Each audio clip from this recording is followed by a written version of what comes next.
Yo, YouTube, we are back with another video. So today we're going to be reacting to a video called 2 Hours of World-Shattering One Piece Theories. Okay, so I know 2 hours seems like a lot, and it is. And I might not react to the whole thing, but I really, because I reacted to a video by Watch Mojo called like 10 top 10 One Piece theories, and that video was not that interesting. It was also kind of old, so it was like kind of, just generalized One Piece theories that, are interesting, but they're not ones that I want to hear. Like I want to hear modern, like newer ones. Like this video is I think it's very, yeah, 2 days ago it was made by the Calm Belt. So check them out if you're interested.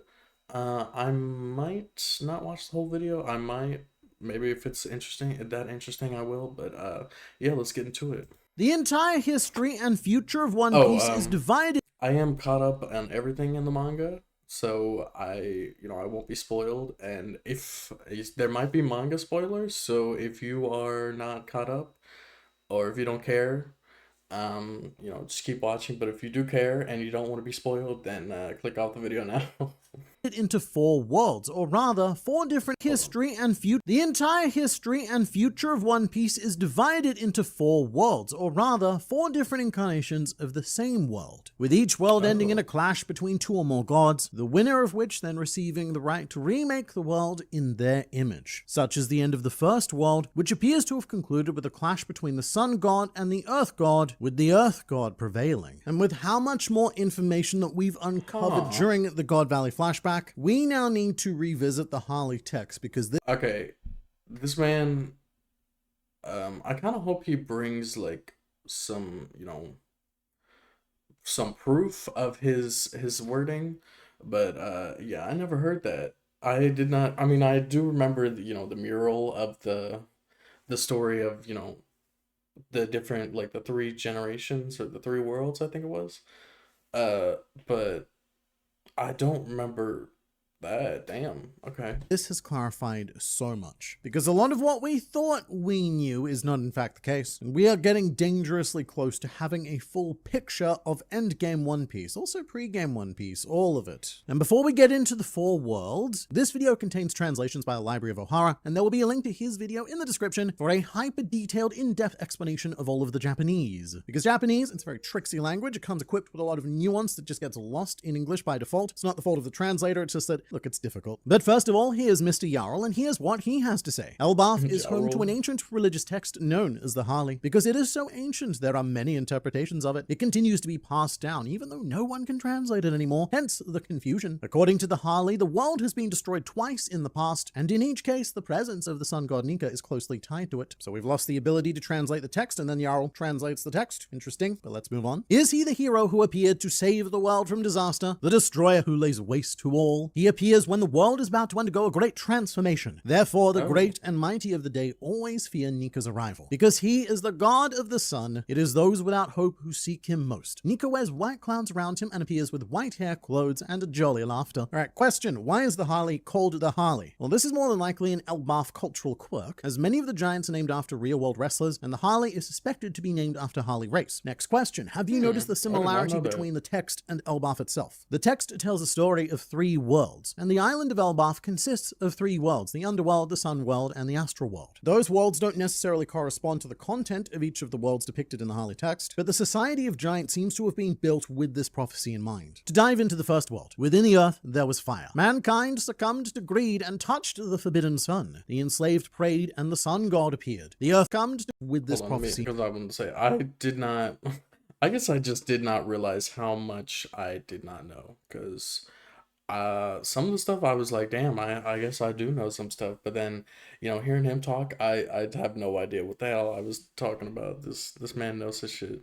But let's listen. In mind. To dive into the first world, within the earth there was fire. Mankind succumbed to greed and touched the forbidden sun. The enslaved prayed, and the sun god appeared. The earth god raged with its serpent of hellfire, shrouding the world in death and darkness. They will never meet. So first, very important thing to highlight, Viz translates it as fire. Within the earth there was fire. But the specific kanji being used was the one for flame as opposed to the kanji for fire. And you might say, what's the big deal, man on the internet? Fire and flames, they mean the same thing, yeah? No, they do not. You should be ashamed for thinking that. References to fire and flames in One Piece are often very precise. And in this case, the use of the flame kanji strongly indicates that the Harley is referring to the mother flame. And this concept is backed up by the highly advanced city that we see in the Elbaf mural, depicting what is hypothesized to be the first world, with all of the dudes mining for whatever the substance is deep within the earth on their funky conveyor belt. And this advanced civilization is almost certainly powered by a mother flame, just as we saw that the ancient civilization on the moon in NL's cover story was. In the top left-hand side of that there moon mural, it is speculated that this is a mother flame within the moon, powering all sorts of assorted cities scattered across it. And that leads quite nicely into the next line about mankind succumbing to greed and touching the forbidden sun, or at least Viz says touching. The terminology in Japanese is actually seized. Mankind seized the sun. So it's implying that mankind is commandeering the sun in a very aggressive way, I think. And look, the way I currently interpret that is that these mining dudes, they were almost certainly slaves who were mining the mother flame within the earth. In this case, indicating that the mother flame could have been the life force of the planet. I mean, also I say Earth, I shouldn't say Earth, the planet Blue Star. I get confused because there's an Earth god. And speaking of, look, if I was an Earth god, mate, I'd be pretty mad, and I would certainly unleash my serpent of hellfire in a non-euphemistic way. And I also have the same note. Okay, so the Earth God was mad that they were taking his mother flame? The mother flame that was powering the earth or something? So he for the word hellfire. It should actually be serpent of hell flame, because again, the flame kanji is used, which is important because it means that this serpent could be connected to the mother flame. That is going to get real important real soon. But first, the victims of both sides of this, the enslaved pray and the sun god appears, meaning that the final matchup to decide the fate of this phase of the world was the sun god versus the earth god. And the Harley makes it pretty clear that the sun god lost, and that this first world was condemned to darkness. Or was it? The first world, it does end on a pretty dire note. However, the second world starts on a very hopeful note. But there is one final line in the first world, which is they will never meet. And with that, it is now time to talk about the importance of pronouns. In English, they is gender neutral, but in Japanese, this word being used here is not. The word written in the text is karada, which is the male plural. And that is very potentially important because after the God Valley flashback, it is now being suspected that the they said throughout these three worlds could be referring to those of the lineage of Davy Jones and Joy Boy, where it was previously thought to be the lineage of Joy Boy and the Mermaid Princess. However, it could also be more than two people. It could be a very large groups of people plural, so large that we could even be referring to every living thing on the planet, every living thing that has been separated by a big or red line. Which brings us to snakes. In chapter 129, when preparing to propel the Going Merry through the Island Eater to allow the Straw Hats to safely set sail, Dory states, "The only thing we cannot pierce is the blood-stained snake." At the time, this was assumed to be an old legend that they were mentioning, and I guess it is, but this terminology is mentioned again. When Ida says that she was born in South Blue, Harold then asks, "So you crossed the serpent of blood?" So in English, it's worded a bit differently, but they're the same thing. In Japanese, it's called the Chini Somaru Hebi, and it's different in English for the standard reasons why these inconsistencies always pop up. Because One Piece has had about 10 different translators, and not all of them have agreed with the work of their predecessors. The serpent itself is almost certainly inspired by Jormungandr, the world serpent who is said to encircle the planet, biting its own tail, forming a very reptilian red line. And I think that you can do the story maths from here. The current running theory is that the red line is actually the serpent of Hellflame that is mentioned in the first world, which either died or is lying dormant because just like Emmet, it doesn't have the mother flame available to power it. Meaning that the first world was a pre-red line civilization, and it was also a pre-Grand Line world because the sea levels had not risen yet. And what the planet looks like, it's impossible to say, because at the moment it is a completely forgotten world that has been subsequently built on top of, sliced by the red line and then smothered by ocean. And so that they being referred to at the end of the first world could be two or more people who were cut off by the creation of the red line. This structure cut the world in half, and it made it impossible for one side to reach the other side. Because remember, at this point we are talking about a world that doesn't have sea levels anywhere near as high as our modern world, so the red line was even more impossibly tall. So one idea we now have is that the Joy Boy lineage was separated on one side of the world, and the Davy line was separated on the other. Potentially meaning that the very act of Luffy and Blackbeard meeting casually in that bar in Moxie. Wait, so are they saying the Davy clan is related to the Earth God? Is that what he's implying? And the Sun God is the town Maybe may that's not actually be the reasoning. moment that all of history to this point has been waiting for. The meeting of the two lineages, but again, it could also be referring to the world at large being able to meet one another again, to unite in one piece. But that's not going to happen for a while. As we now move on to the second world. Within the void, there was a breath. The forest god tamed demons and the sun spread the fires of war. Those of the half moon dreamed. Those of the moon dreamed. Man killed the sun and became god, and the sea god stormed. And they will never meet. So the second world probably has one of the more extreme translation disputes within the text, with Viz saying that the forest god tamed demons, but the literal Japanese is argued to more accurately mean the forest god sent forth demons, which are two very different things. If Viz is more correct, then it would have you thinking that the forest god was acting in a more defensive capacity, Yeah, perhaps but taming some devils that were left over from the conflict of the first world. However, the literal Japanese makes the forest god sound like the antagonist of the second world, or at least the beginning of the second world, who is deliberately afflicting devils upon it. There's also another key dispute here. Viz says demons, but other translators insist that the Japanese is devils. And that is ever so extremely relevant because this could be referring to the creation of devil fruit. The forest god sent forth devils, perhaps implying that it grew some nom fruits, and that this is the creation point of one of the greatest power systems in shonen manga. However, the rise of the forest god acting in this world may also be tied to the creation of the sunlight tree Eve, the biggest tree in the One Piece world, and the one that sends sunlight all the way down to the sea floor. And this is the tree that I believe is depicted smack bang in the middle of the Elbaf mural. And the reason why the sunlight tree was necessary was likely due to the first world being condemned to darkness by that nasty earth god. And that helps us make a lot of sense of our next line as well. The sun spread the fires of war, perhaps meaning that the world was fighting over control of the only light source available. And this is going to get pretty nerdy as crap for the next 30 seconds or so, but this reminds me a lot of the Silmarillion, which details the history of Middle-earth, the Lord of the Ringses and all that. And within it, there is a tale of the two trees of Valinor. And these two trees provided the only light source within Valinor, and their flowers and fruits were used to create the sun and the moon. Now, I think I'd be pretty mad to suggest that Oda is following a Tolkien-esque mythology, but there are a lot of very similar elements. Even when it comes to the idea that there are two massive trees in the One Piece world, because we have the Sunlight Tree Eve and the Treasure Tree Adam, the latter of which is the island of Elbaf. And it paints a landscape picture of a planet where light was restored by Eve and so nature thrived. The second world was likely a very green planet, either nurtured by the forest god or even domineered by it in the same way the Green Bull uses his nature powers in a very bad way. But all was not well, as the sun was said to spread the fires of war, which again, I think that the sun is referring to Eve and the ability to create sunlight. But I should also point out that the sun here is likely not referring to the sun god. Every time that Nika is spoken of, the Harley specifically identifies him as the sun god. And the same is true of all of the other gods as well. So the sun being spoken about in the sorry. identifies him is likely not referring to the sun god. Every time that Nika is spoken of, the Harley specifically identifies him as the sun god. And the same is true of all of the other gods as well. So the sun being spoken about in the second world is either referring to Eve, or it could be the same sun as the first world, the ones that humans seized, aka the Mother Flame. So some form of the Mother Flame probably does still exist, and in the second world, various factions could be fighting for it. That's one reading of it anyway. And when it comes to the line of man killing the sun and becoming god, that does sound uncomfortably like what happened during the Void Century, with the death of Joy Boy and the ascension of the world nobles, who went on to declare themselves as gods. However, it could also be a very poetic way of saying that the Mother Flame was lost due to humans, because again, I feel like if it was referring to Joy Boy or Nika, then the text would have used sun god, not sun. And the idea of killing the Mother Flame would be very important, as it was the power source used by the Great Kingdom, the enemy of the 20 Kingdoms, who formed an alliance and became the world government. So let's say the world government manages to snuff out the Mother Flame, or accident happens and it's just gone now. Either way, that's how they won the Void Century War. But unfortunately for them, the power source being lost is also bad for them, and now the world government are trying to create their own version of it. Within the second world, there's also a reference to the Half Moon and Moon people, and this could be referring to the two main lines of the D clan, the Davy Jones and the Joy Boy, or the people of the Half Moon could refer to the entire D clan, because a D is in the shape of a half moon, and the Moon people could be something else like Lunarians, which would make many senses, but it could be any number of other options as well. There are so many Moon people in One Piece. The Mink tribe, for example, have a very clear connection to the Moon, as do the Kozuki clan, although I believe that they're identified later on in the third world. And the end of the second world comes with the storming of the sea god, which I believe is referring to the rising sea levels during the Void Century, and it is still the leading theory that the sea god is Imu, given his resemblance to an Umibozu and all of the other water stuff that goes along with him. However, the end of the second world is also much more vague than the end of the first world. We know that I do remember hearing that he was or she was related to the sea god.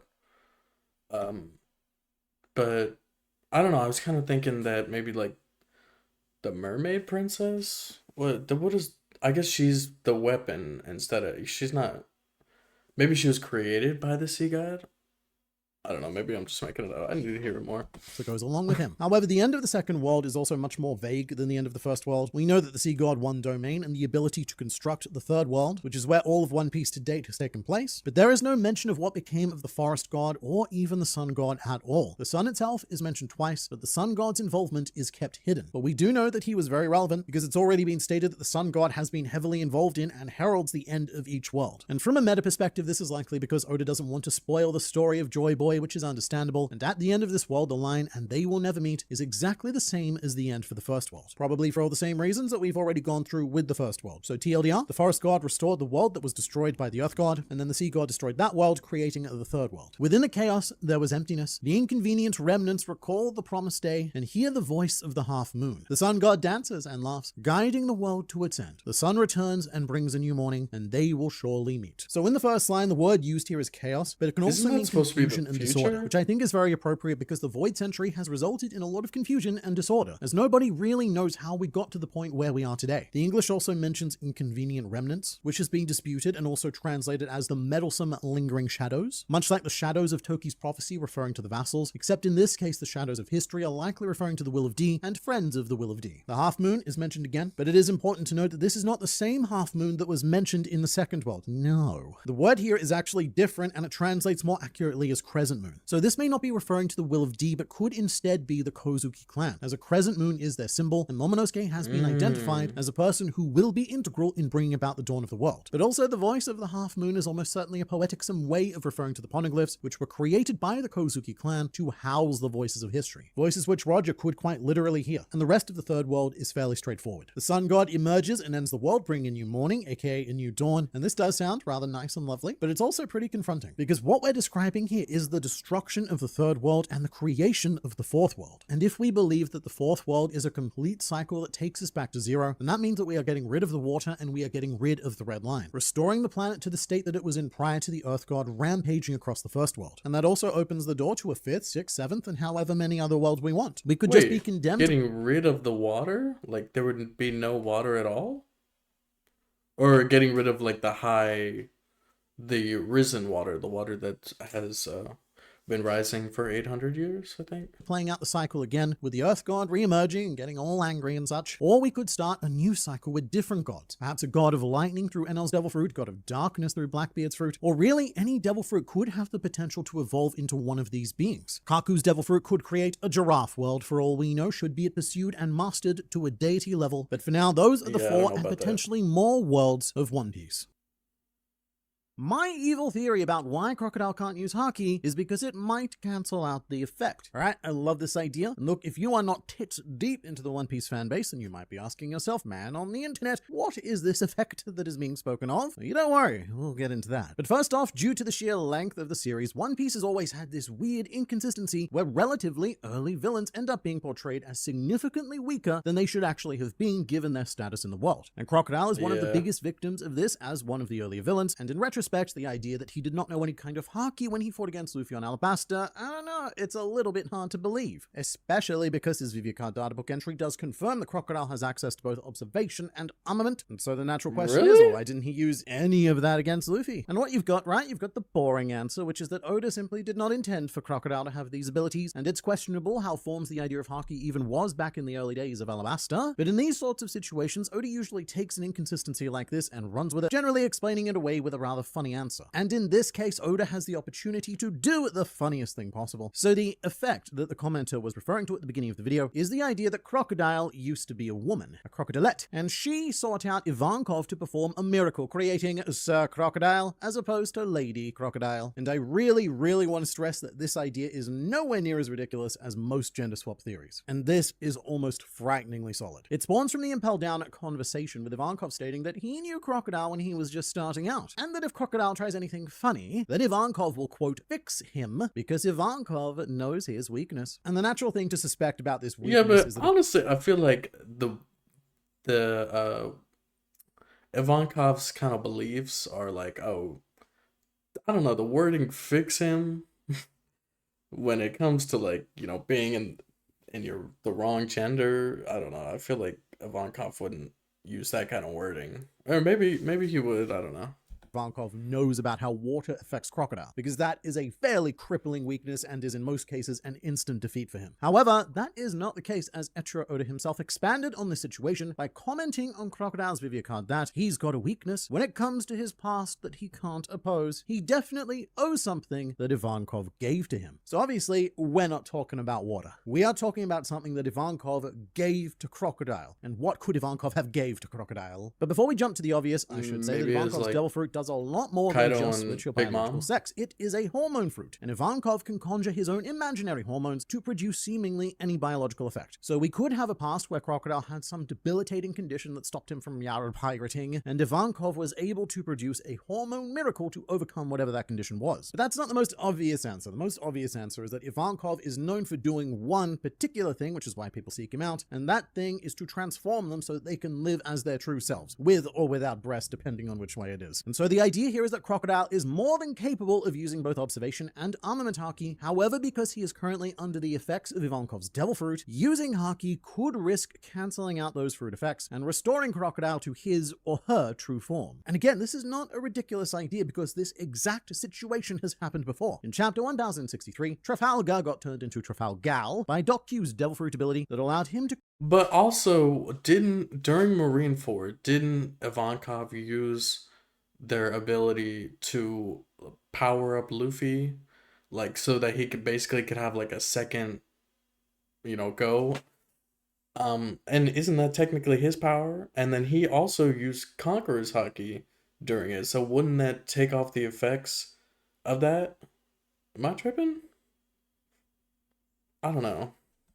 an imaginary feminization disease, and Law then gave us an easy guide to defeating these powers, which was, I learned something in that Emperor fight, which is referring to his fight against Kaido and the fact that Law couldn't do anything against Kaido, but Law continues, you can break through. Those powers can't withstand intense enough haki. And then Law uses his haki and he gets rid of the disease. His body, it is restored, and so it stands to reason that the same thing would apply to Ivankov's Devil Fruit abilities. They take different roads, but Dokyu and Ivankov end up doing the same thing. They both have powers that can change the core biology of their target, and both according to their imaginations. And so this is our potential conclusion with Crocodile for now. To explain the meta issue of why he never used haki against Luffy, or why he's never used haki in the series since then, despite allegedly having the ability to do so, it is because Crocodile cannot risk exerting too much haki because the effects of Ivankov's Devil Fruit may or may not be able to handle the pressure that haki would put on them. I would personally buy that explanation, and it's going to be my headcanon until proven otherwise. And look, we're going to find out the answer to this one way or the other, because Crocodile can't just keep doing nothing for forever. Cross Guild is going to force him into a fight again, and it is at that moment that we will see how capable or not he is of using haki. But we have even crazier issues to discuss as well. Babe, wake up! Joy Boy's voice has been revealed. So this is a big moment, so much bigger than I think most people realize. Joy Boy's voice was revealed to us in episode 1151, and it has a brief mental flashback to the words Joy Boy once spoke to him, and Joy Boy here is played by Urana Takano, who is a pretty prolific voice actor, not so much for anime, but mostly for dubbing US TV shows and movies into Japanese. However, she has done quite a few anime roles as well, one of which is a character, and I'm just going to make sure I get this character's name right. That character is Monkey D. Luffy, weird name. Urana Takano is actually the original Monkey D. Luffy from the very first One Piece anime project, which was an OVA called Defeat Him, the Pirate Ganzak. It was a really weird OVA that was made as proof of concept for a One Piece anime in 1998, so a year before the actual anime started airing, and almost exactly a year after the manga started This actually being looks published. pretty I have good. it here on video cassette, because it is that old, but choosing Urana Takano was not an accident, because believe me, she was not auditioning for the role of Joy Boy. They chose her because she was the original lost Monkey D. Luffy. It's a very cool meta decision to mirror the fact that Luffy himself is a modern incarnation of Joy Boy. And if we do learn more about Joy Boy's other crew members, I think it would be a really cool idea to see the original voices of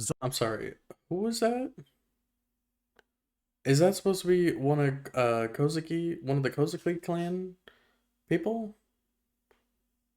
Because I know there's Emmett, that's the elephant, that's Joy Boy, that's, one of Vivi's people. But is that supposed to be a Kozuki? Oh yeah, it looks like, isn't that Enma? Oh no, oh wait, are they saying that, what's his name? Ryuma was part of his crew? Is that supposed to be Ryuma?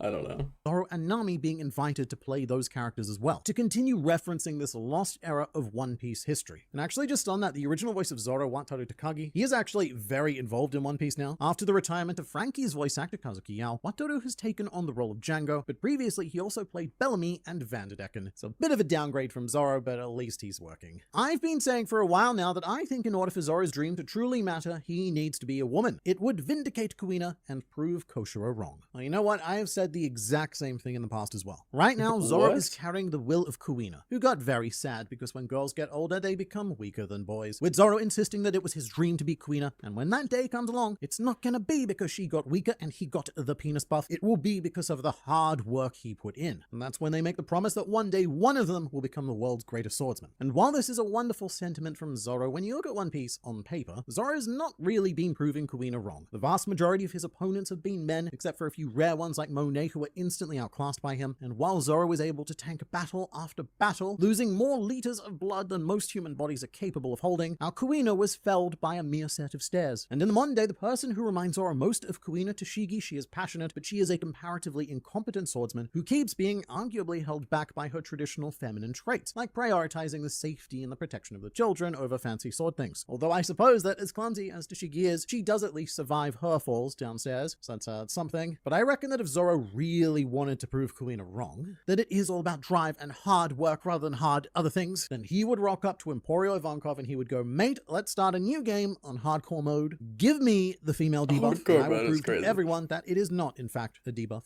Kinda off topic, but when Ace was captured at Marineford, Sengoku said Whitebeard had the power to destroy, quote, the world. He was talking about Imu. That's why Blackbeard went after the fruit. So this is one of my favorite lines in all of One Piece. It happens.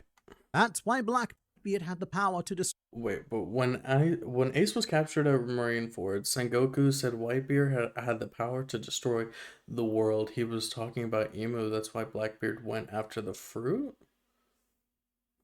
Destroy, quote, the world. He was talking about Imu. That's why Blackbeard went after the fruit. So this is one of my favorite lines in all of One Piece. It happens in chapter 552 when Whitebeard uses a seaquake to cause a tsunami, and Sengoku yells, "That man has the power to destroy the world." And with Marineford being framed on either side by tsunamis plural, it appears almost literal, as if a user of the Gura Gura Numi could keep on quaking until the very planet itself was ripped apart. However, far, far into the future, that is now 2025, we know that Imu is being referred to as the world, and that Blackbeard's goal is to take the world. And so in retrospect, lines like this have a very cool double meaning. I don't think that Sengoku was literally yelling to the Marines, warning them that this is a power that can destroy Imu, but Sengoku does know about Imu, and so this could at least be unintentionally true. It's even more interesting when you examine the actual Japanese, because destroy the world, it has fairly strict implications in English. It generally implies quite literal destruction. However, the word that Sengoku uses is horobosu, which can mean literal destruction, but most of the time it carries the meaning of a more metaphorical destruction, as opposed to say kawasu, which is a word that is more unambiguously used for physical destruction. So what do we, people on the internet, take from this? Well, one of the examples of the meaning of the word horobosu is actually to overthrow a system or government, or to generally cause the downfall of something or someone. So what Sengoku was actually doing was using the world as a metaphor for the world government, and saying that Whitebeard's power could destroy this entire system rather than doing something like blowing up the planet. And because Imu is the world government, aka the world, it could very well destroy him as well. Although from what we saw in the God Valley flashback, there was very little that Whitebeard could do against him. So I'm not sure how effective it is there in one context, but it could at the very least destroy everything it is that Imu has built. And it is quite clever that Blackbeard took to this particular weapon to be used against the world. And another weapon that Blackbeard took was Charlotte Pudding, who we have a question about as well. Why would Sanji fuss over Pudding being captured? Didn't she remove his memories of her? So I thought I'd address this because I've been seeing this thought float around a lot. I'm not exactly sure how this misconception happens, but it is weirdly commonly believed that Pudding removed all of Sanji's memories about her from him. But it was just the moment they kissed that she took. Right before Sanji goes back to the crew, Pudding makes one last request of him, which is the kiss. And after removing this memory, Pudding runs away with Sanji yelling, "What was it? What was your last request?" So Sanji still remembers everything that happened before then, which includes him saying that if somebody had to play the role of his fiancée, then he's glad that it was her. And so the moment that Sanji finds out that Pudding has been captured by Blackbeard, mate, he is going to care quite a bit. And for Oda, it is now more of a game of how to keep that information obscured from Sanji until it is finally time to come into conflict with the Blackbeard pirates. Because if he were to find out earlier, then surely he would just rush straight to her rescue. And look, I'm not much of a shipper, but I do think there is a very solid chance of Sanji and Pudding coupling off at the end of the series, because he was ready to marry her and not just to save the crew. This dude fell for Pudding and she fell for him, and now they're both continuing to fall endlessly until one of them decides to catch So the did other. that And the two lady of them from decide to the. have a real wedding at the end of the I guess series. in she my changed her opinion. mind. I just want to point out that Jones is not a surname in One Piece. Their surnames were Davy and Hody. They both just so happen to be named Jones. Right, so we're talking about Davy D. Jones and Hody Jones, and this comment was in response to a connection being drawn between the Joneses. And in the case of Davy, the comment is correct. He would be Jones D. Davy, but in the case of Hody, it is not. Japanese standard is that you go family name then given name, which is why we have Monkey D. Luffy, because he's from the monkey family, but everyone addresses him by his given name Luffy, or Don Quixote Doflamingo. Don Quixote is the family name, and everyone like Treble addresses him as New Duffy. This is not a universal rule for One Piece though, mostly because One Piece, it is a Japanese series, but it is not a Japanese world. And you do run into exceptions in naming conventions all the time. Two that immediately spring to mind for awkward skin jacket related reasons would be Kelly Funk and Bobby Funk. They are not Funk Kelly and Funk Bobby. And Caesar Clown would be another example of this. Clown is not his given name, it is Caesar. And long story less long, Hody Jones is another rare example of a name that does not follow the Japanese conventions. He is Hody Jones, not Jones Hody. But again, in the case of Davy Jones, he would be Jones D. Davy if we were to state his name in the Western convention. Meaning that Jones is both a given Where name did and a it? surname Did he in just One make Piece. this picture It is not up? impossible to have a Or is character this named actually Jones like Jones. Sort of like how St. Roswad's a given name depiction? and surname are both Roswad. So he What is is that weird?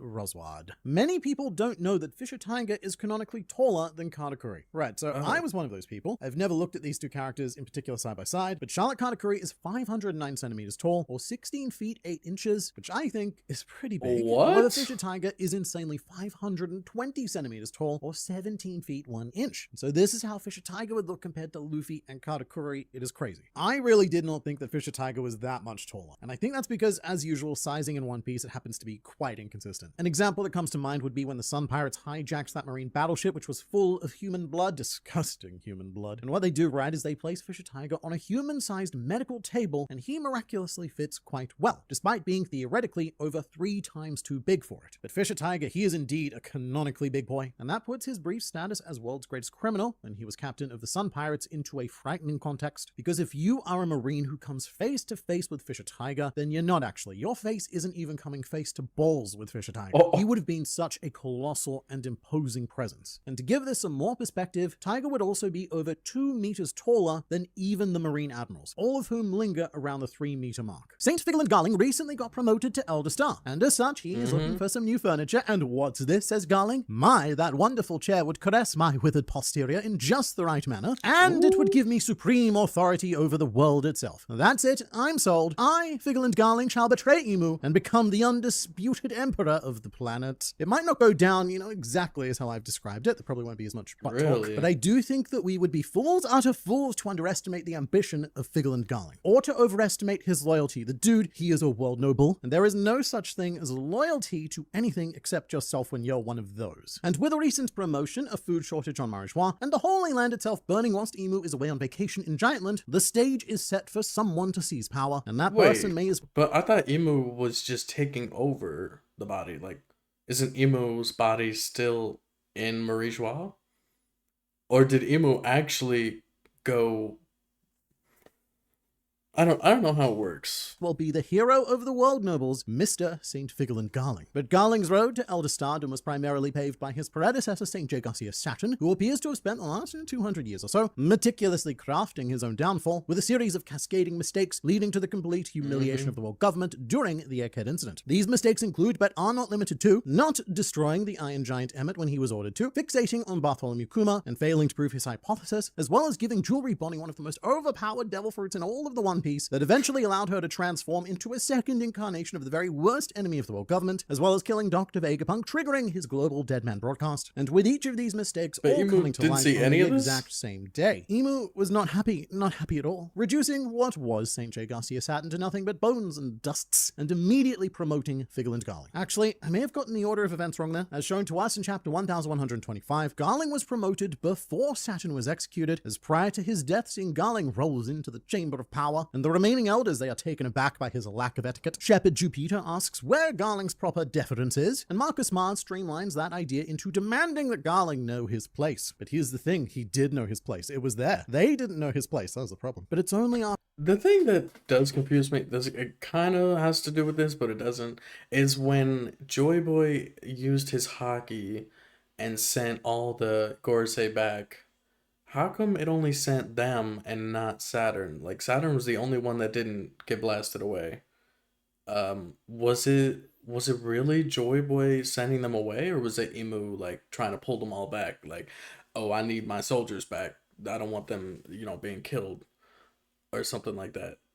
I don't know. Or maybe it was like a instinct of Emu's power to retreat when it sensed it. So that's why they went back. But then that wouldn't make sense why Saturn wouldn't go back either. I don't know. I still don't understand why Saturn didn't get pulled back. Because Saturn stayed on the island. Saturn died on the island.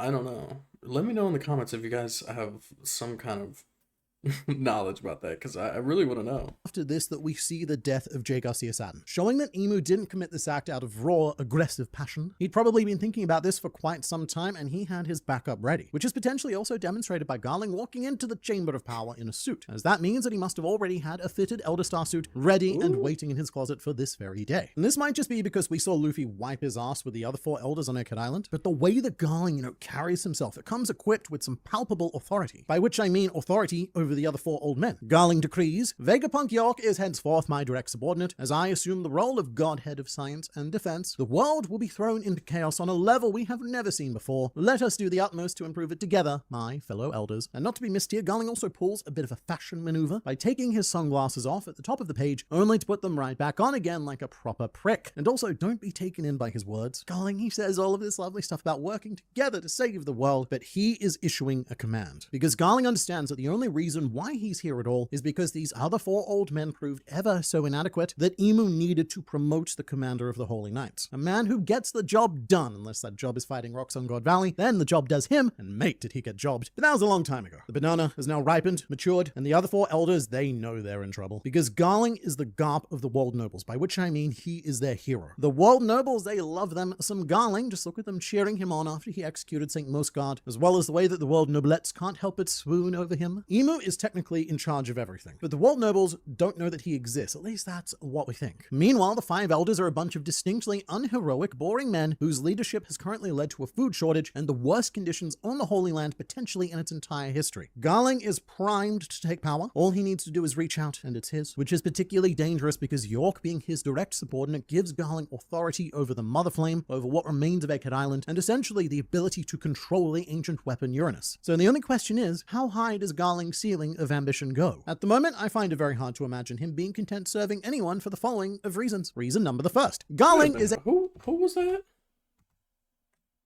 over the Mother Flame, over what remains of Egghead Island, and essentially the ability to control the ancient weapon Uranus. So the only question is, how high does Garling's ceiling Why are they showing rocks like that? I guess maybe they don't have they don't know what he looks like in the manga yet. Of ambition go? Anime At the moment, I find it very hard to imagine him being content serving anyone for the following of reasons. Reason number the first. Garling is a snake. During his first visit to God Valley, Garling went out of his way to play the role of a charming man, seducing an assumedly gorgeous red-haired woman, only to kill her, abduct her babies, and with the intent to slaughter all 100,000 people around her on the island. And he enjoyed deceiving her. Right before I thought that was his kids. Are they not his kids? Oh my god.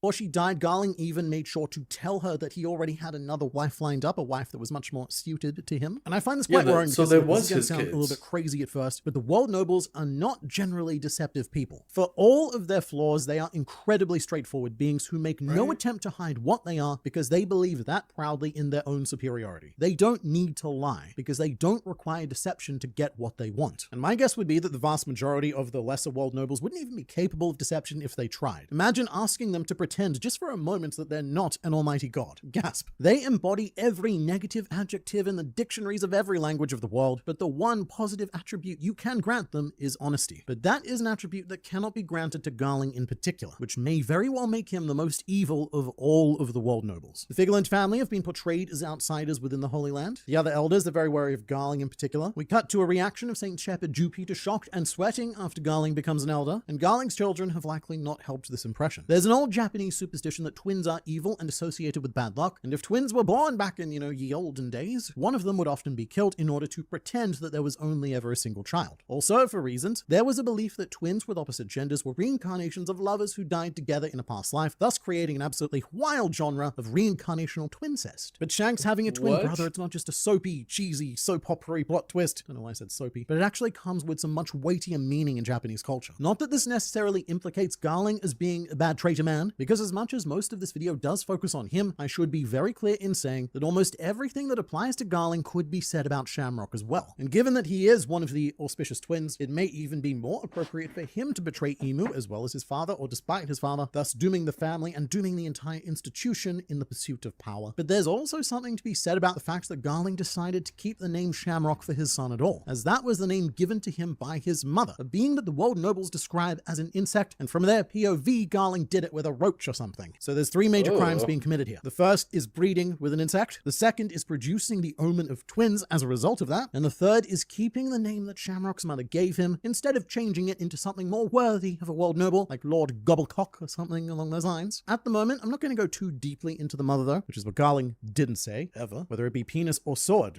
But I still think that there might be a bit more to her, and we may even get to see her face one day, whether it be in the series itself or in SBS. And the same for Shamrock, because we've seen too little of him. But to continue the suspicion of the Figland family in general, both Garling and Shamrock appear in my favorite 2 pages of One Piece in the last 2 years, which is the end of chapter 1121, where Oda draws the 12 characters who are currently in the race to claim the One Piece. These pages are filled with some obvious figures like the 4 emperors. Luffy, Buggy, Shanks, and Blackbeard have all stated that they wish to claim the One Piece, so they're the obvious contenders. And then you have your less obvious ones like Kobe, Kuzan, Sabo, Dragon, and Sakazuki, none of which have displayed a desire at all to claim the One Piece, and obviously not to become the Pirate King, but it may be deemed necessary to be the one to attain the One Piece in order to achieve their goals. And our final 3 characters are Emu, Garling, and the silhouette of, at the time, not yet revealed Figland Shamrock. And I understand why Emu's there, because him being the first to take the One Piece and getting rid of it would solidify his grasp on this world, but the presence of both Garling and Shamrock imply that both of these Figlands may have an ambition higher than that of serving Emu. And if this was just supposed to be a compilation of characters who held high levels of importance in the final war, then we're missing an awful lot of them, like the rest of the 5 elders, for example. Why did Oda boot them from relevance and instead choose to focus on Garling and Shamrock as the big-time world government players here? But we would also need to answer the question of why either one of them would betray Emu. And assuming that there is an answer beyond she agreed, which there may not be, but if there is, I would posit that it's because Emu is irrational and childlike. At the moment, he is completely obsessed with Nefertari Lily, and he doesn't particularly care about concerns like the world noble starving. Society as we know it is collapsing all around him, and he doesn't particularly care. I mean, he cares a little bit that the Holy Land is burning at the moment, not enough to stop it. He's gone to Elbaf and he's doing some stuff there instead. But if you were to find some way to counter or block his abilities, Emu standing here is extremely vulnerable. Because when you raise an entire society of people telling them that they are gods and that they can have whatever they want whenever they want, and that, you know what, nay, it is their divine right to have whatever they want whenever they want, I don't think it's particularly surprising to have at least one of those gods decide that they wish to pursue the sole taboo in the Holy Land, which is to sit on the empty throne and become the world's only ruler. It's very surprising that this level of greed hasn't emerged sooner in world noble society. And speaking of, that's also a consideration with York. Garling might be able to speak to her on that wavelength if she agreed, and they could form a wonderfully traitorous duo. And while no one to our knowledge has tried to seize power, it's not like betraying Emu is an unprecedented act. Even the loyalty of the 5 Elder Stars are not immune from their own personal pursuits. 200 years ago, Saint Saturn made that choice to keep Emmet despite having direct orders from Emu to destroy him. However, Saturn could not resist, and he chose his own personal greed. He saw this technology as an opportunity that could not be ignored, and so he kept Emmet. And if this had worked out for Saturn, it really didn't. But if it did, it may have ended up putting him on a path to desire to usurp Emu himself. Because once you believe that your decision-making is superior to that of your leader, of your god, then the next natural step is to try and become that leader and or god. And it makes me wonder what, if any, other personal liberties the other 4 remaining Elder Stars have taken. But to speak more on the more urgent matters that Emu is ignoring, as stated thanks to Sabo's Revolutionary Army hit squad, Marie-Joie is currently undergoing a food shortage, and the world nobles, they are losing their minds. One world noble murdered a chef after suffering the sheer humiliation of being served a fish when he requested beef, and another poor world noble was forced to skip one of their meals as well as one of their snacks, a state of existence that was described as a prisoner's diet. Garling could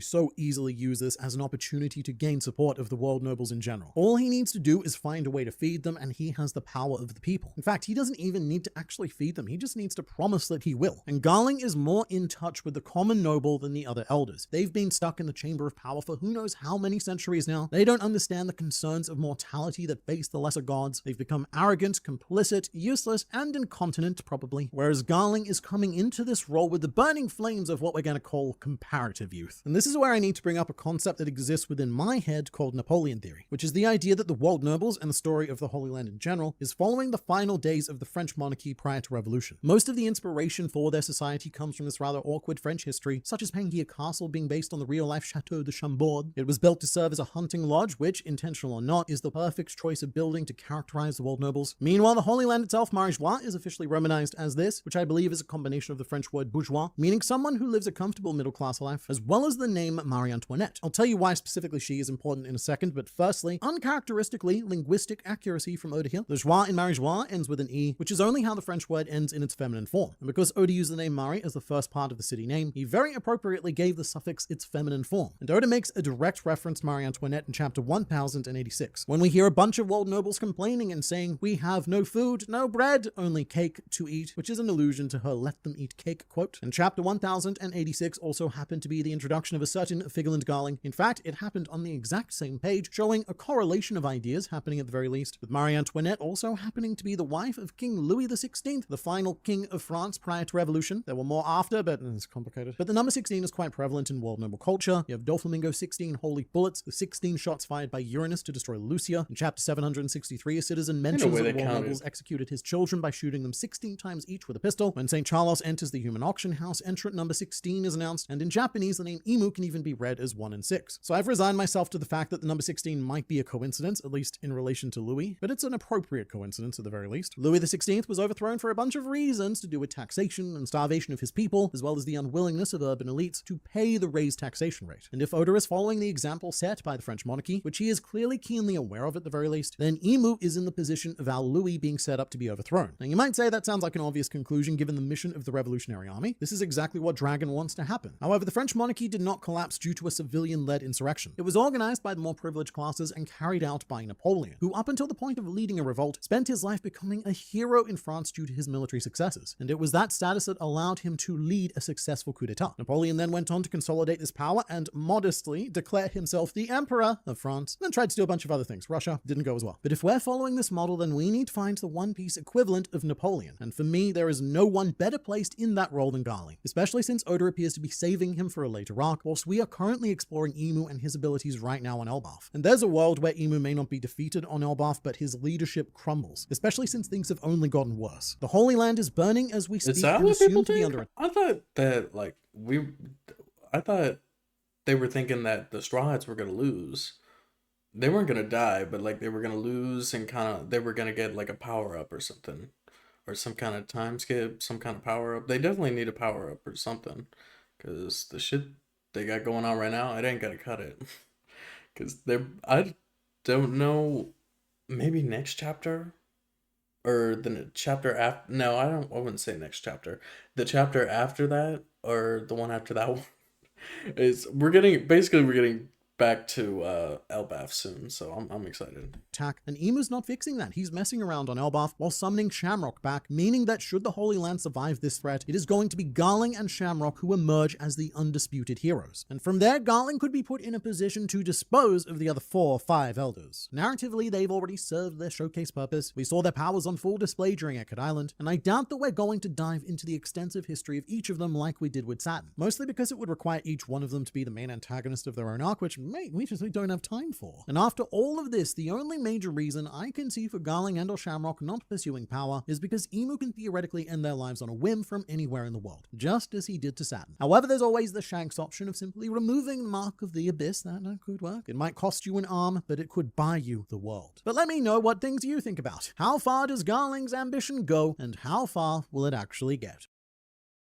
What are the chances that Loki is one of the sovereigns the Sea Kings were prophesizing? So I had the exact same idea at first. The identity of these 2 sovereigns has always been quite vague. All we really know is that one of them is Shirahoshi, and the identity of the second sovereign is often assumed to be Luffy, but it is very much up for grabs. I know that Momonosuke at one point was also heavily theorized to be the second sovereign, because he is said to be the big little man who will be integral in initiating the dawn of the world, and Loki would also be a very exciting choice, and it would also make a lot of sense to the idea of these 2 historical sovereigns never having met, or at least least never having met from Void Century onwards, because Elbaf and Fishman Island, they're about as far away from one another as you can be, and it was the adventures and diplomacy of King Harold that led to modern giants discovering that fishmen even existed at all, which was about 70 years ago. And since then, Harold became friends with Neptune, and it does appear that Loki has been in a long-distance betrothal to Shirahoshi. The problem that I run into here is the wording of the Sea King's prophecy, and this issue, it actually happened with Momonosuke as well. The Sea Kings say, "The birthing is at hand. Our sovereign will soon be born, and another in a distant sea. The whales are delighted in anticipation of the day the two sovereigns shall meet again. We have been waiting for so long, it's almost here, and surely all will go well this time. Just 10 until the birth, another 15 to grow." So the exact line that causes issues is the one that says, "Our sovereign will soon be born," our sovereign, I guess, being Shirahoshi, "and another in a distant sea," which to me implies that both sovereigns have yet to be born at this time. Soon our sovereign will be born and another in a distant sea. And that's definitely the way that Roger interpreted these words as well, because he then went and had Ace based on this prophecy, assuming that he was going to inherit his will and become the second sovereign. And this prophecy, which was more casual chat between the Sea Kings, was made 26 years ago, meaning that Loki was already 37 years old at the time. And Momonosuke, surprisingly, was already 2 years old, remembering that he's 8 in the modern timeline, but he's only that after all the time traveling. So as much as I do like the idea of Loki and Shirahoshi being our two sovereigns, I think the most reasonable answer at this stage is still Luffy, as he was born afterwards in a distant sea, and he does have the will of Joy Boy, who had a connection to the ancient mermaid princess, and really the only other sovereign option that I could think of would be Vivi. But at the moment, it's very difficult to try and cram Vivi into this, plus Luffy is the one who made a promise with Shirahoshi, like how Joy Boy made a promise to the ancient mermaid princess, and Joy Boy, he couldn't keep his, but Luffy, he will. But then again, it also depends on how you interpret the line, you know, the whole "and another in a distant sea." Maybe it could just be referencing someone who already exists elsewhere. The Sea King stating that their sovereign was about to be born, and Roger interpreting it the way I do and having Ace could be a deliberate misdirect from Oda. But whether he's the sovereign or not, though, Loki, he is going to be playing an important role in Shirahoshi's story going forward. As in chapter 1151, Loki received a call from Mossa, who we now believe is Shirahoshi, and she said that she will not be able to talk with Loki for a while. And Loki then jumps to the conclusion that Mossa is in danger. And after all of the businesses are settled on Elbaf, surely that would be Loki's next primary concern. And rather conveniently, despite a whole gaggle of Straw Hats being in the general area of this phone call at the time, the only other characters paying attention were Gerd and Goldberg, who do not know Shirahoshi, and so they would not have recognized her voice. And everyone who would have is conveniently out of earshot. Internet Singular Portion Expert, do you think Oda regrets giving Hody the Jones surname early in the series? Now that Davy Jones' surname is canonically Davy, we don't live in the reality where Davy backfights are instead called a Jonesing. Alright, second part of that sentence, I'm just gonna forget what I tried to read, but the name part, that is what I thought as well. The first time that Davy Jones' name was dropped as a really important character, there was this moment of, oh, we kind of already wasted that whole reference on Hody Jones already. But then I thought about it a bit more, and now I actually think that it may very well have been on purpose. For better or worse, it does appear that One Piece is becoming a story of duality and two particular echoing threads of history via the lineage of Joy Boy and Davy Jones, which has been producing pairings in time like Roger and Rox, or arguably Harold and Rox, and in the modern day Luffy and Blackbeard. But in the One Piece, will isn't always inherited by just one person at a time, and Fishman Island could be giving us another example of this dynamic. The story of Fishman Island saw Fisher Tiger founding the Sun Pirates and dedicating them to freedom and liberation, very much following in the spiritual footsteps of the sun god Nika and the Joy Boy, whether Fisher Tiger knew it or not. And I will say, it's not unreasonable to assume that Fisher Tiger had heard of it, because he was a slave on Marijois, where the rumors of Nika are commonly spread among the captives. Until shown otherwise, I'm going to say it's more likely that he didn't know, but you know what, it doesn't even matter, because neither does Luffy. The fishmen have a dream to live on the surface under the sun. To them, the sun is a symbol of liberation without necessarily needing to be connected to a sun god. But we have Fisher Tiger, a man who is embodying the principles of Nika and Joy Boy, and so I think it's rather reasonable that we also have a character potentially referencing the will of Davy Jones. Hody Jones is an antithesis of what the Sun Pirates were founded to enact. However, it's very important that in Hody's twisted mind brain, he is actually following in the footsteps of Fisher Tiger, what he believes that Fisher Tiger wanted. And while Hody Jones certainly doesn't mirror Davy D. Zebek in any way, all of the Davy clan members to date differ quite radically in their chosen path, like how Blackbeard has chosen to pursue the dream of Davy with his incredibly un-Roxian methods. To be clear, I'm not saying that Hody Jones is intentionally pursuing the will of Davy. He almost certainly has no idea that it even exists, just like Fisher Tiger may not be actively pursuing the Nika legend. But Hody Jones may serve as another corruption of the will of Davy, a force that surfaced in response to Fisher Tiger, or rather sadly in response to Tiger's failure, and one of Hody's ambitions was to drag each and every human to the depths of the ocean floor, aka bringing them to Davy Jones's locker. And this could also play into the tragedy that is the Harley text with the whole "and the two will never meet." These two wills could never combine their forces, and so they both failed. As Hody and Tiger, they existed in different generations, and admittedly this could just be me giving a nice narrative gift wrapping to a present that was never meant to be received, but I do think that Oda had some semblance of this in mind, just because he did set Hody and Tiger up to be men pursuing direct opposites, and now they just so happen to be somewhat in line with what we know about Joy Boy and Davy Jones. It is quite interesting that Estrid's village appears to be fairly poor, with them wearing rags, when Estrid always seemed to come from a wealthy background. So I don't know how deeply Oda wants us to dive into the class dynamics of Elbaf, although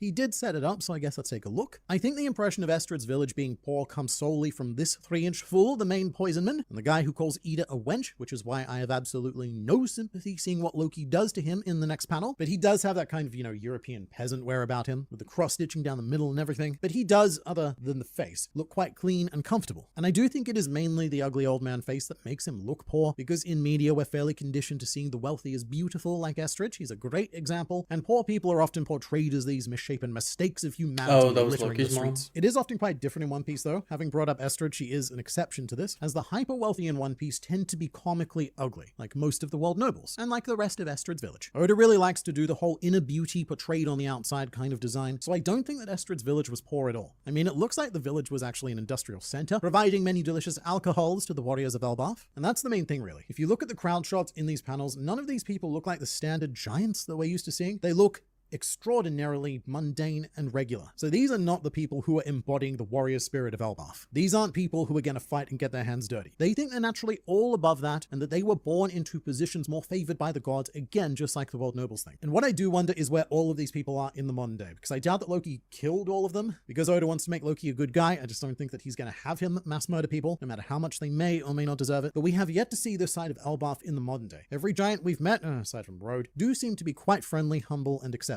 What species is Big Mom? I know there are all different sizes of human, but there has to be more to it, right? Her parents were shown as normal size, but maybe she was adopted. Buccaneer? So I think this is definitely a question worth re-examining. In my opinion, there is just no way that she is human, or at least completely human. We do see both of her human parents briefly at the beginning of Linlin's flashback, and they're not hugely detailed figures. In fact, we don't even really get to see the father's face, although the anime does expand on this, most notably making Linlin's mother's face very obviously genetically related, which is something that you can kind of pick up on in the manga as well. Standard disclaimer here though, the anime is never meant to be taken as manga canon, and even in the manga with the official digital coloring choosing the pink hair for Linlin's mother, this character has never officially been colored by Oda. This was a decision made by a random artist employed by Shueisha, and in my opinion, a very reasonable decision. But colors get retconned all the time, and so Linlin being adopted, it may not be out of the question. Perhaps you've got the story of a couple who just desperately want a child, and look, what's that? An abandoned buccaneer baby on the side of the street for whatever reason? It's mine now. So they pick her up and they do their best for 5 years, but this Linlin, she is just too much for them. That, or this here mother has been keeping a rather large secret from her husband, and we have an Odin Toki situation happening on a much more terrifying scale. However, the craziest thing to me about Charlotte Linlin is that she's actually bigger than any buccaneer, or anyone we even suspect to have buccaneer lineage. She is way bigger than Kuma, Gekomoria, Whitebeard, and she stands almost 3 Blackbeards tall. She's even both taller and wider, much wider, than Kaido, who assumedly has the genetics of ancient giants powering his size. So even if Oda himself says that Charlotte Linlin is human, it is going to be rough to ever properly convince me of that, because there is no human in the series who even comes close to what she is.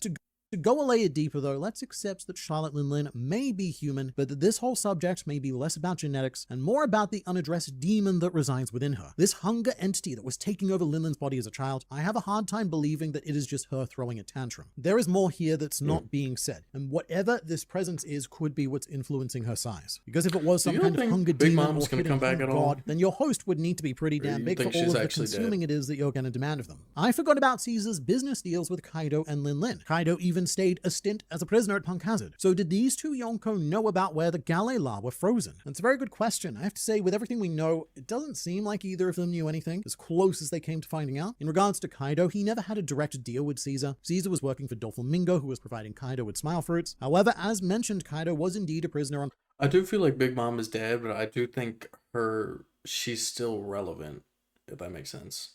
Like, something about her is going to come up later. Punk Hazard alongside King, and it is very plausible that both of them stumbled upon the frozen giants as part of their escape, because that's exactly what the Straw Hats did. They tried to run away with the kids. Oh, giants, what? But the question from there would be whether or not Kaido recognized that these were the giants that Rox was talking about all those years ago. Because in theory, yeah, Kaido, he does have all the pieces to put this together. However, the fact that he's never shown any interest in Elbaf probably tells us that even if Kaido had realized, he had long since abandoned Rox's thought process and was committed to achieving his desire in his own way. Big Mom is a very different story though. After Rox's Rox's defeat, she was more invested in Elbaf than ever, and she did have a direct deal with Caesar. But I doubt Lilin knew anything either, mainly because all Caesar did was lie to her and embezzle her research funds to spend time with all of these women who are no doubt attracted to him because of his charming personality and nothing else. Actually, this is an odd bit of lore that I don't think I've ever had a chance to talk about elsewhere, but what Caesar did right is he pissed all of Lilin's money away on girl ships, which are implied to be these floating escort services in the One Piece world that you can call up and summon to whatever island you're on, which I find interesting because it expands on the ironically criminally underexplored underworld of One Piece, and the girl ships almost certainly came under the domain of Stussy, who was known as the Queen of the Pleasure District. But all of the underworld emperors have these fun ties to various parts of the One Piece world that I think Oda deliberately leaves unexplored. So you get these hints of them every now and then, but I suppose if you dive too deeply into them, then it becomes less of an underworld and more of just world. And the guy that's always interested me the most is Gibbison, who is known as the Concealer. And you go to him for all of your illicit storage needs. And to Gibbison's credit, he's done his job very well, because he's one of the only emperors whose operations we have not stumbled upon elsewhere. So again, he's doing very good work concealing whatever it is he's been paid to hide. And who knows, maybe Gibbison is the one in charge of concealing Laugh Tale, which is why no one's found it. So if Ida hadn't changed Harold's behavior, we could have had a timeline where he teams up with Rox and they succeed in taking down Emu. So I don't know about succeed. Succeed, oh, it's such a strong word. But without Ida, we are talking about a wildly different scenario, and not necessarily one for the better. Wait, Little sorry, Loki, what did that say? And they succeed in taking down Emu. So I don't know about succeed. Succeed, oh, it's such a strong word. But without Ida, we are talking about a wildly different scenario, and not necessarily one for the better. When Little Loki asked Rox why Harold didn't team up with him, Rox simply replied, because of love. And throughout the flashback, we are shown that Ida was a main steering force of Harold as well as of Loki. Like in chapter 1157, where Ida knew that Loki was listening to the conversation between Harold and Rox, and so she said, if Harold were my son, I think I'd say choose better friends. Very much trying to keep Loki away from going down the thought process of Rox. And understandably so, because Ida herself saw such huge success with establishing friendly relations with humans. She definitely did not approve of the Rox strategy of openly rebel against the world government and hit as hard as you can with overwhelming power. And in the long run, I believe that Ida will undoubtedly be the correct voice, especially since her legacy of peace still endures to this very day on Elbaf. However, I think it is hard to look at what's happening right now and to think that there was a scenario where Rox and Harold could have joined forces. Even if they did though, it is no guarantee that they could have beaten Emu, because even with Harold and Elbaf's legendary Devil Fruit, Rox still needed the component of the missing Gallilar Giants, as well as one major piece, which is the other Devil Fruit that Rox needed, which is currently suspected to be the Yami Yami no Mi. I still believe- What? Who the fuck are the Gallilar Giants? and Elbaf's legendary Devil Fruit, Rox still needed the component of the missing Gallilar Giants, as well as one major piece, which is the other Devil Fruit that Rox needed, which is currently suspected to be the Yami Yami no Mi. I still believe that God Valley would have happened before they managed to get everything together, and should Harold and Rox have stood against Emu, what's gonna happen here? Rox is just gonna get Domi Or was he reversed just saying that to be Harold funny? as well, and in worst case scenario, Harold is the one forced to put down his best friend instead of Roger and Garp, or perhaps even alongside Roger and Garp. And it's probably a much worse outcome as well, because this would be seen as Elbaf actively rebelling against the world government, and thus dooming everything that Harold was trying to protect by aligning with Rox. It is tragic, but the time period, it just didn't line up with all of these pieces falling into place. And in fact, everything that happened with Harold and Rox will almost certainly turn out to be necessary for those pieces to line up in the modern day. Take the theory that the legendary Devil Fruit of Elbaf is Luffy's fruit, for example. If Harold had joined forces with Rox, then Rox would have said, Harold, mate, partake in the forbidden fruit. So he might have eaten it, and the Devil Fruit may never have made its way to Luffy. Or if it's a different fruit, then it may never have made its way to Loki, so that he and Luffy could team up at just the right time and place. Because in the end, I've said this before, but Rox, Harold, and Roger, they all suffer from the same issue, which is that they were born too early to see the change they desired. However, they were born at just the right time to directly set change up for the future. And in retrospect, knowing all of this, we have even more to thank Ida for than we thought.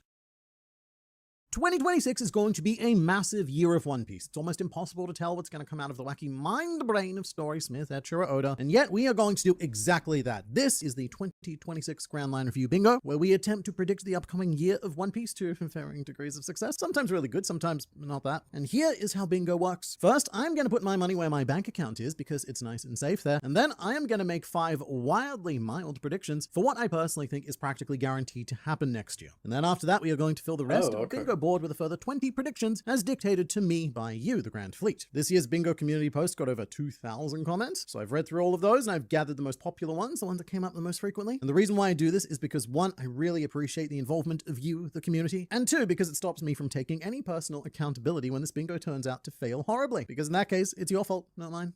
And within the realm of bingo, typically the center square is a free one, so I am going to fill it with a prediction that I thought was guaranteed to happen last year, which is that Loki will finally be freed. It almost happened in 2025. It kind of did. Luffy ended up freeing most of Loki, but he is still chained up. And perhaps I shall come to regret these words whilst making the 2027 bingo video, but there is absolutely no way that Loki is going to stay chained up for all of 2026 as well, so we are going to slap Loki is freed right there in the center. With the main question being, who is it that's going to free him? At this point, I think it might be up to Haradin. That might be his decision, but we'll see. And my personal second pick for bingo 2026 is that we will see Loki's proposal to Charlotte Lola, because we've gone through what is without a doubt the most thorough and content-packed flashback in the series, but here's the thing, we still have yet to cover such a colossal part of Loki's history. The part where he leaves Elbaf, causes chaoses, gets the 2.6 billion berry bounty, that's a big one, and of course proposes to Lola. For the longest time, this proposal was one of the only things we actually knew about Elbaf as a whole, that Prince Loki seems to have fallen for Lola at some stage, and my bet is because she may see his eyes and not judge him for them, leading Loki to develop some of the old good feelings. But I just don't think that this is an event that we can possibly skip over. We've actually had very surprisingly little mention of Big Mom on Elbaf so far, which I find odd, because her presence there was a society-changing event. And I think that seeing this proposal is a very important moment for Loki as well, because a lot of his character has been about the fact that he abandoned the concept of love at but a few months old, and love slowly being reintroduced into his life through Ida and at the end with his father Harold. And an important addition to that, I think, would be Lola. It's going to happen, so it's going on the board. And speaking of Harold, I also predict that we will be speaking of Harold, specifically speaking the truth, the nasty truth about Mr. Kingman. I've been very unsure about whether the Harold lie will persist or not, and what Loki and Haradin will choose to do about their father's legacy. However, because this is One Piece, my assumption is that the truth of Harold's actions are going to come out in a nice, clean, and emotional way that both preserves Harold's legacy and exonerates Loki in the eyes of the citizens. Because what Oda really likes to do, right, is he goes to the drama cow and he milks this one particular teat, which is where he has the public turn away from their heroes. Like the 5 years that Kozuki Oden spent naked dancing, only to have the truth of his actions revealed at a pivotal moment by Shinobu, and thus winning back the hearts and minds of the people. Or like King Cobra being impersonated by Bond. So,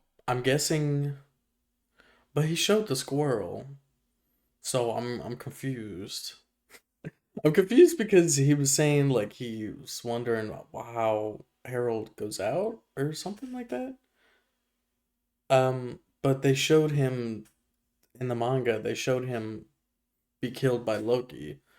But then he also showed like a little clip of the squirrel as the hammer. So does he know, or am I, maybe I'm just misinterpreting? Only to have that ruse be revealed, and for Cobra to win back the hearts and minds of the people. Or King Riku on Dressrosa, who was forced to slaughter his citizens, only for that to be ousted as the actions of an evil flamingo, and thus King Riku was able to win back the hearts and minds of his people. So playing it safe, I think that we're looking pretty on track for Loki to win back the hearts and minds of his people. It's just what happens. And so as part of that, I'm going to predict that there will be a public Harold truth reveal in 2026. Meanwhile, personal prediction number the 4th is a simple one. Giant Luffy will return in 2026. Every arc since Gear Fit's inception has featured a giant Luffy, and by every arc, I mean 2 of them, being Wano and Eckerd Island. But because we are on the land of the giants, surely there is no better location than ever for Oda to draw Luffy in his peak bulky boy form, so I am slapping giant Luffy down on the board. And as for man on the internet's final personal prediction, I think that 2026 has to be the year where we learn what Loki's devil fruit is. We've seen him eat it, we've kind of seen him use it, or at least a shadow of what he looks like in what we are assuming is a Zoan form. And what we've got is a final fight battle about... I do feel like we will learn, because I feel like he's going to have to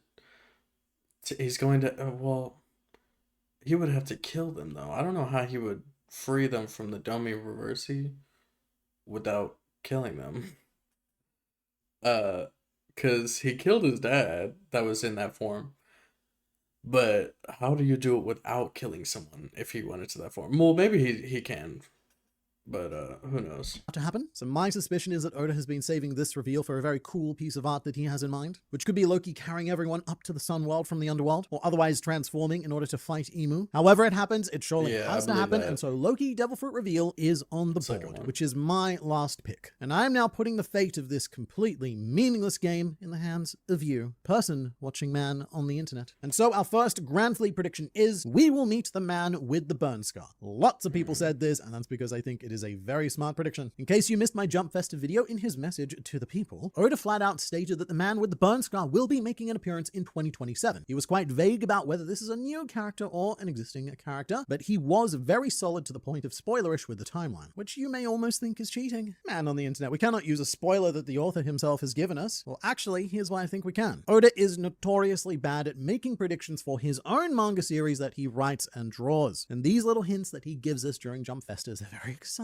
but they often don't actually happen in the years that Oda says they will, because Oda overestimates his ability to cram so much story into a single year, and so more often than not, the spoilers that he gives us end up happening in the next year. So there is actually quite a bit of risk in putting this on the bingo board, because if Oda said that it would happen, then it might even be safer to leave it off. But almost all of you wanted it, so all of you can have it. The Burn Scar Man reveal is on the board, followed by the 6 OG Straw Hats discover Vivi's message, which is referring to Robin discovering the discrepancy between the resolution of the photo of Luffy printed in the World Economic Journal by a bird and the X mark that was printed with his arm, which is no doubt a message from Vivi, and all of the wrong Straw Hats already know about it. But wait, what? Vivi's message, which is referring to Robin discovering. Does he usually move around so much? I've never got a good look at it. Wait, when Luffy turns into his free form, does this mark appear on his arm? Does it? He usually moving around so much I've never gotten a good look at. Seems unnatural to me. His hand is blurred. Wait, he has an X on his arm? When he's fighting? The discrepancy between the resolution of the photo of Luffy printed in the World Economic Journal by a bird and the X mark that was printed with his arm, which is no doubt a message from Vivi, and all of the wrong Straw Hats already know about it. But I do think that one of the original so that was on the newspaper, and we'll find out about it real soon. Okay, Although it will probably be after the climax of Elbaf. So she's saying that she's alive to them. Okay, I got it. Yeah, I am considering this square done as soon as any one of the original 6 find out. Doesn't have to be all of them, I just want one. And I do think that this is also risky, because while it is likely, I don't know if it's guaranteed that Elbaf will end this year. And this does seem like more of an epilogue sort of plot thread, but this does take us nicely into your next prediction, which is Elbaf ends. So I've done the chapter maths on this in a few other videos before, but Elbaf is currently 45 chapters long. Egghead Island in total was 68 chapters, so at its absolute soonest, Elbaf could be ending in somewhere like 20 more chapters, and at best, we will probably have 35 chapters in total published next year. That is at best, it could be less. But what we've also got to consider is that Elbaf, it's been a lot chunkier than Egghead Island. This flashback in particular, it has taken a very long time, and it has delayed the start of the arc climax substantially. And there is so much left to do on Elbaf than there was left at this stage during Egghead, which will become very clear as we move on to other bingo squares. But I just wanted to point out that this square is not as much of a cop-out as it sounds. Elbaf is not guaranteed to end in 2026, but I do think it is a very solid guess. But for something that I feel less sure about, but you guys really seem to love, Usopp gets his Elbaf moment. So I know that I've been a bit down on Mr. Usopp lately. In fact, most of the auxiliary Straw Hats, they just don't seem to have played a big part in the story for the last 10 years or so, which is why I don't have really high hope he expectations does, of them now. But as I've said many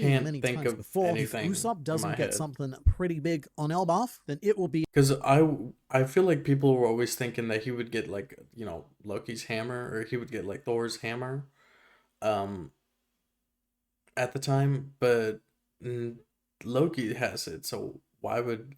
And it's, like, huge. It's huge because it's Loki's hammer. So how would Usopp be able to handle it? Even if, you know, Loki somehow gave it to him or something. But yeah, I have no idea what the hell Loki would, or what Usopp would get. A monumentally missed opportunity by Oda. So let's try and define what an Elbaf moment is. I mean, I'm not the one who suggested it, but I think it has to be some sort of action where Usopp proves himself to the giants surrounding him. Something that wins their respect in a dire situation, and something that allows Usopp to complete this personal arc that he began when he met Dory and Proggy on Little Guy. Oh, is that what they mean? I thought they meant like he would get a power up. Oh, okay.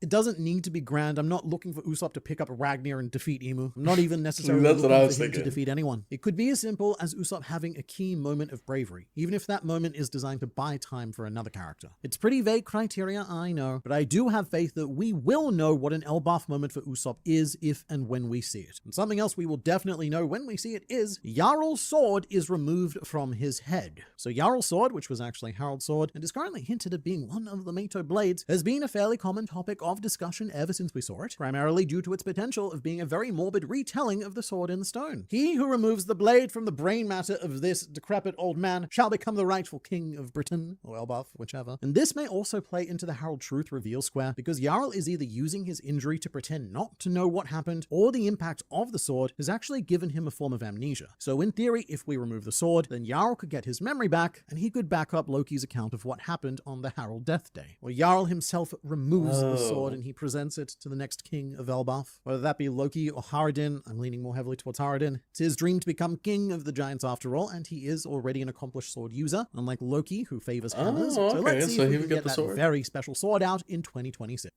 And going back to the idea of Elbaf ending in 2026, that could be delayed because we might even have a whole separate flashback to go through with Brook and Gunko backstory. I'm not going to go on about this one too long because I do mention it a lot in other videos, but we've already seen a tiny bit of their flashback together, and while this may be setting up something bigger than Elbaf, I do think that this is going to be the most appropriate venue to play it out, and I would be very, very surprised if this did not happen this year. And another thing that has to happen is surely that we get to see the astral realm of Elbaf. So not only have we not seen this third tier of the island yet, we still I don't didn't even know a that there single was thing an about astral it realm. other than it exists. And what I keep saying is that the astral world does sound like a wonderfully thematic location to host a battle between two gods should Luffy and Emu seriously engage during this arc. Ooh, you know what? It's probably the area where they go to power up.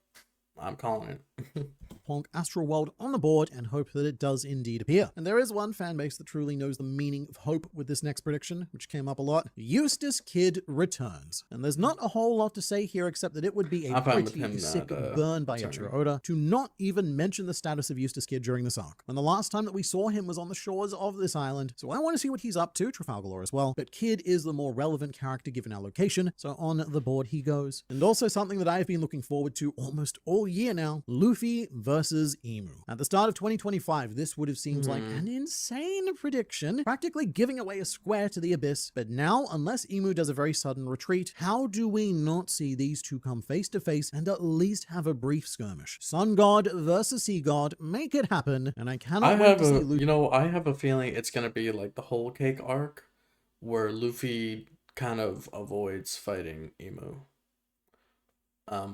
Well, I mean, he didn't really avoid, not avoid fighting, but it's like he doesn't outright fight him like he did with Kaido. But he kind of like, you know, doesn't intentionally fight Emu because I feel like he has no reason to fight Emu exactly right now. Because usually Luffy needs like some kind of motivation or some kind of, you know, reason to fight someone. But once he gets that reason, I think, yeah, he definitely will. Luffy actually getting involved in his own series again. That's a separate discussion though. Lately I've been thinking about making a video calculating how much of One Piece Luffy has been absent for, as in how many chapters he doesn't appear in, because in the New World, it's a fair amount. And what's also fair is, gonna say, new cover story starts. I personally am hoping it'd be about Sentomaru. So I don't know about Sentomaru, he would be a good choice, but there are so many other options. We could follow the Vegapunks floating around the planet on Punk Records, or even do one with Lucci, Kaku, and Stussy, and what they've decided to do post-Egghead. Or one that I'd really love to do is a cover story set in the past following the Rocks Pirates, and how they ended their careers as pirates following the God Valley incident. But we will be due for a new cover story fairly soon. I don't think we're going to go a whole year without one, so I fully endorse this square. Luffy will use Ragnia. Alright, so I'm going to exercise my special man on the internet powers and just change this one around a bit. I would like to change the square to someone other than Loki will use Ragnia. Because Luffy, yes, he is a solid choice, but I don't want to tunnel too deeply into just that one character. When who knows, there's any number of characters on the island who have prior experience with how I think he will fight with Ragnar. You know what would be fire is if a scene, I don't think they would do it in the manga, but in the anime, if they had like a scene where Loki was fighting and the hammer was fighting too, but like they were fighting together, and then at one point he like throws the hammer and he's fighting with his hands against someone, and then the hammer starts fighting also. That would be so fire. hammers and who may be able to prove themselves as brave warriors by somehow being capable of wielding Ragnir. I'm not singling anyone out specifically, but I do think there is a lot of potential to further define Ragnir as a character, and thus what he, the squirrel, considers worthy of wielding him. So I'm going to go with someone other than Loki uses Ragnir. We learn why the Holy Lands are on fire. All right, this is a great one, and I would just like to add that we can either learn why or who is responsible, because just knowing the answer to one of those questions does not necessarily give us the solution to the other. The reason why Emu has possessed Gunko at all is because, well, he's a little bit miffed that his Holy Knights have been screwing around on Elbaf whilst Marishwar is under attack, so we're going to go with learning either why that is or who is conducting it. A new character aside from Bonnie and Luffy will embody the Nika form. All right, so this is one of my personal favorite pet theories. I don't think that this form is just restricted to Nika or those who can warp reality to construct a Nika-like future. All throughout the series, we have had this trend of all sorts of different races accessing their own white form variants. And because this is the ultimate state of liberation, from this point on, it feels like helping people access that is going to be Luffy's gift to the world. You think he's going to have like but I think that it is like a Naruto moment when he was like dapping everybody up and giving them the chakra? That was fire. With the everybody's going to get their own Gear 5 character will enter the Sun God form. Whether it happens in 2026 is a different question, and yes, it could if Luffy is able to interfere with Domi Reversi, but I am willing to gamble with it on the board, as are many of you. We will learn who Mossa is. So it is heavily implied that Mossa is Shirahoshi, because Mossa was the nickname that she was given as a child, possibly inspired by the words of Roger, but it is not confirmed, and so this square is all about having it confirmed whether Mossa is Shirahoshi or not. We find out why we cannot overstay our welcome in Elbaf. So this is another one that we had on the bingo board last year, and it refers to the words of Luiano warning us not to stay on this island too long. We still have no idea what he meant by these words, and this is probably Luiano welcome in Elbaf. Confirmed whether Mossa is Shirahoshi or not. We find out why we cannot overstay our welcome in Elbaf. So this is another one that we had on the bingo board last year, and it refers to the words of Luiano warning us not to stay on this island too long. We still have no idea what he meant by these words, and this is probably going to be another one of those epilogue squares if indeed Oda does address it at all, but I'm really hoping that he does because it was such an ominous message and it would be simply rude not to elaborate further. Gunko will be redeemed somehow. So this is not the same thing as just seeing her flashback, even if she is good. What this needs is for Gunko to flip. Maybe during the time he was there, because wasn't there a time when the Giants were like, you know, a ruthless group of like species, but now, you know, after meeting what's her name, you know, the wife, they kind of calmed down after Harold's reign. So wouldn't that be why? I don't know. That could be a reason. Sides, which I suspect is going to be the natural resolution of her story, but maybe not. And as for what counts as the bare minimum of redemption, we've actually had this sort of square before with Kizaru's redemption during Eckert Island, and when Kizaru was revealed by Oda to have been the man who fed Luffy, we decided to clear that square and we redeemed him. Not fully, but he did do a good thing, so he whoa.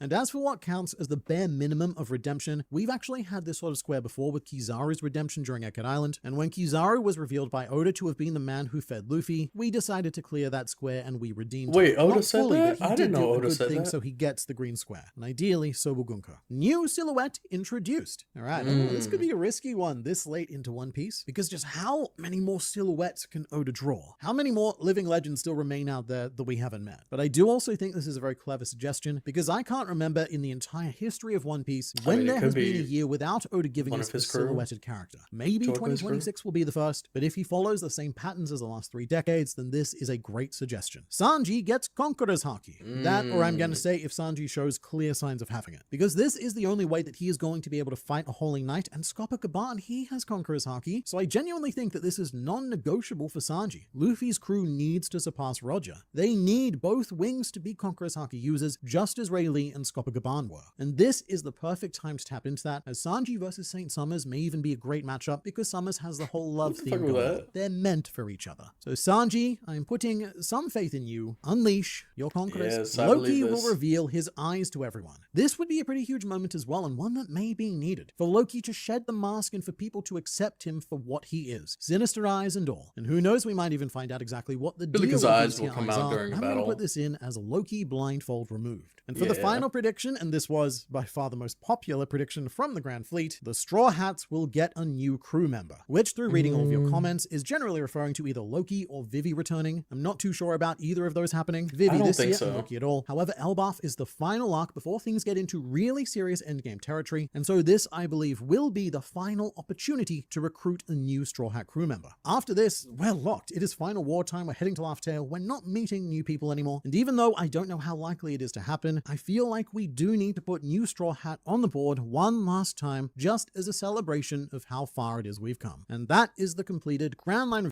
I think if I were to put a square on there, I would say the Straw Hats will fight Luffy. Or not Luffy. The Straw Hats will fight Loki. I think somehow, some way, he's gonna get like controlled, and he will end up having to fight the Straw Hats. Review 2026 bingo, and as usual, you let me know what your thoughts are in the comments below.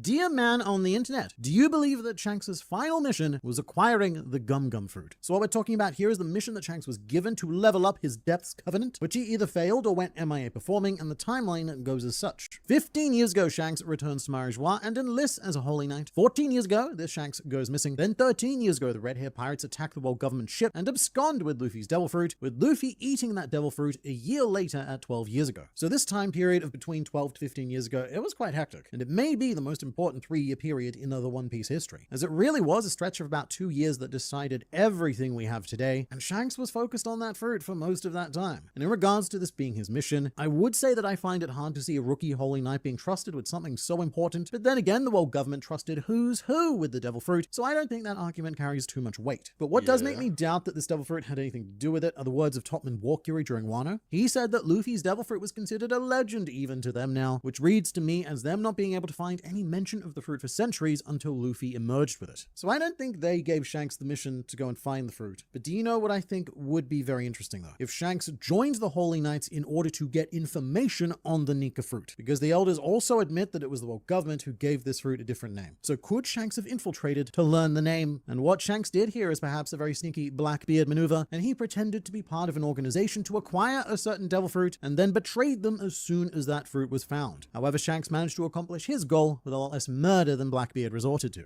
Shangara sounds a lot like a Shandora, so I agree they do sound similar, but that's not the first thing that I thought of personally. To me, Shangara, the land of the Holy Knights, sounds a lot like Shangri-La, which is a fictional location, a sort of Himalayan utopia isolated from the world, and I think that works quite well because Marijois is the isolated paradise of the world nobles. And this would be an even more isolated location for Holy Knights only. It's wild that there's a whole city to house so about 8 to 9 people, but the Holy Knights don't live in Marijois? They have their own place? Oh, okay.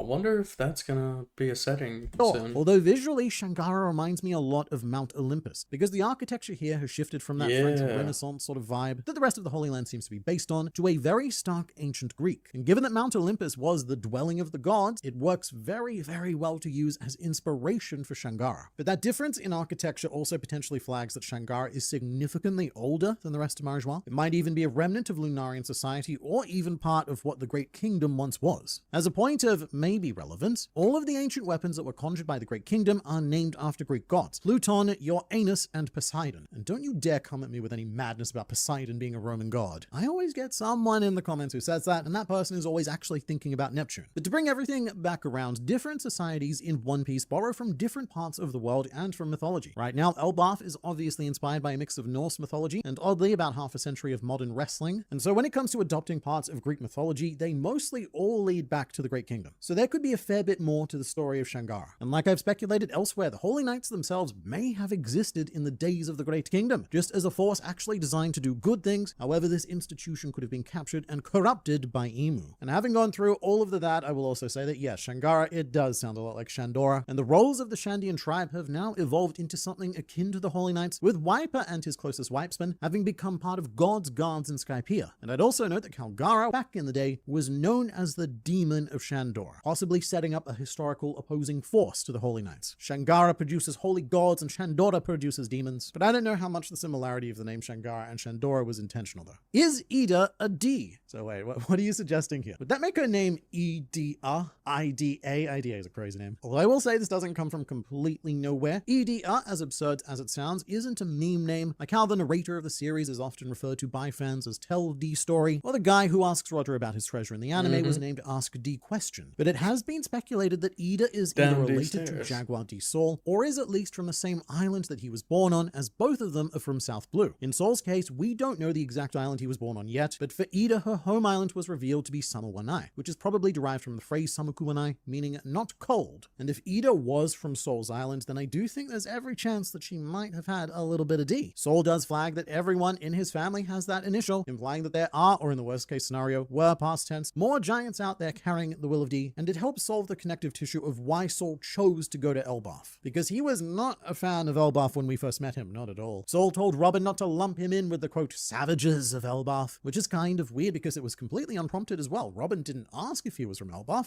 Of Elbaf when we first met him, not at all. Sol told Robin. Let me make one thing clear. Don't lump me in with the same savages like the Elbaf. First time you've seen a giant.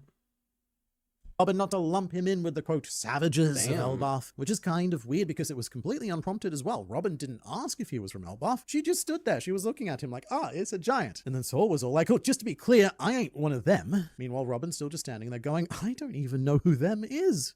And Sol took particular issue with the fact that Elbafian giants were the most famous kind of giants, and so that meant that the entire world believed that all giants were like them, which hits a hell of a lot harder now that we know the story of Harold and his struggle to change the perception of Elbaf giants, with Harold even submitting himself to slavery to fix this problem that Sol flagged all the way back in chapter 392. And actually, to steer away from the D theory a bit, what also could have prompted Sol to approach Elbaf were the actions of King Harold, who was doing everything he could to sanitize their image and build peace. And when Sol was given permission to settle on Elbaf, Harold even asked Sol to help open a school. And if you look closely in this panel, you can also see a cameo appearance by Scopper Gaban being held by Ripley. So one idea is that Ida and Sol are either related or from the same society. And because Sol had heard that Ida and Harold had done the sex, he trusted Ida's judgment of Elbaf and he chose to flee there. However, the other idea is that Sol and Ida have nothing in common in their past aside from being born in South Blue, which would be fun because it would actually imply that there are multiple civilizations of giants located there. However, after the reveal of Cloudy Clover, I would never dismiss that in the future Oda could very well pull an EDR on us, especially since she does appear to have died with that classic Will of D smile on her face. I do still have questions about Sol though, many questions, one of which is that surely he told Harold what happened on Ohara, right? And knowing that, Harold still continued his work with the world government. This is where One Piece gets a little bit messy, and I don't think that these sorts of questions will ever be addressed by Oda because it would stain the clean-ish image of Harold, who I think Oda wants to portray as an unfortunate misguided saint, rather than a man who did the brutal calculation of, yeah, the world government, it does a genocide every now and then, but I still think that they are the correct option to achieve world peace. I will sacrifice these people for the good of these people. I don't think Oda wants to portray Harold like that, although Harold did say that he wanted to abdicate the throne so that someone more pure could lead Elbaf, effectively labeling himself as impure in the process, so we do definitely have that layer to him. However, Oda does tend to avoid hard questions like these, and he rarely adds points of compromise to characters like Harold, and the way that he manages to keep them clean is by ignoring these sorts of questions and just hoping that no one notices. And speaking of, we also have another comment about ignoring. Harold should have seen Marijois and looked deeper instead of wanting to join them to help his people. I wonder why he didn't see the place for himself and actually look at what was going on. So the more I think about it, the more this is probably worse than anything that Sol could have told him. But look, if I was to steelman the case for Harold, I don't think he spent a hell of a lot of time on Marijois. He was summoned there to be branded twice, but otherwise he was mostly carrying out orders on the Blue Sea and getting drunk with Neptune that one time. So it's not like Harold was there day in and day out witnessing the assorted atrocities that occur there. But at the same time though, I don't know, it doesn't usually take anyone else more than one visit to get a feel for what's going on there. A very not good feel, bad feel. And maybe the few times that Harold was there, the Holy Knights and other world nobles were told to be on their best behavior and to not massacre too many slaves while Harold was watching. They do tend to keep their, how shall we call it, culture out of sight when outsiders wander in, like during the various reveries. Still though, world noble culture, it's not exactly subtle, and I do find it logically hard to believe that Harold would not have seen something questionable, because he went in too deep, which means that again, he would have made the choice to work with the world government whilst understanding their true nature. There's only so far that you can give Harold's ignorance the benefit of the doubt here, especially since he himself in the past attacked a world government ship in order to free prisoners who were bound to become slaves. So look, with all of that, here is a darker way that you can look at it. Harold wasn't ignorant or being a fool. He knew what he was doing, and that's why he Yeah, I wanted feel to like give that. the throne to someone whose hands weren't dirty. And so his covenant I feel with like Enlil that's is just a true. physical representation of how far Harold fell from grace by being willing to overlook and even support the actions of the world government, and perhaps being transformed into a demonic agent of the devil is just a symbol of what he was willing to become on the inside in order to pursue his goals. Dude, Yeah, because didn't he say like after he kind of it was like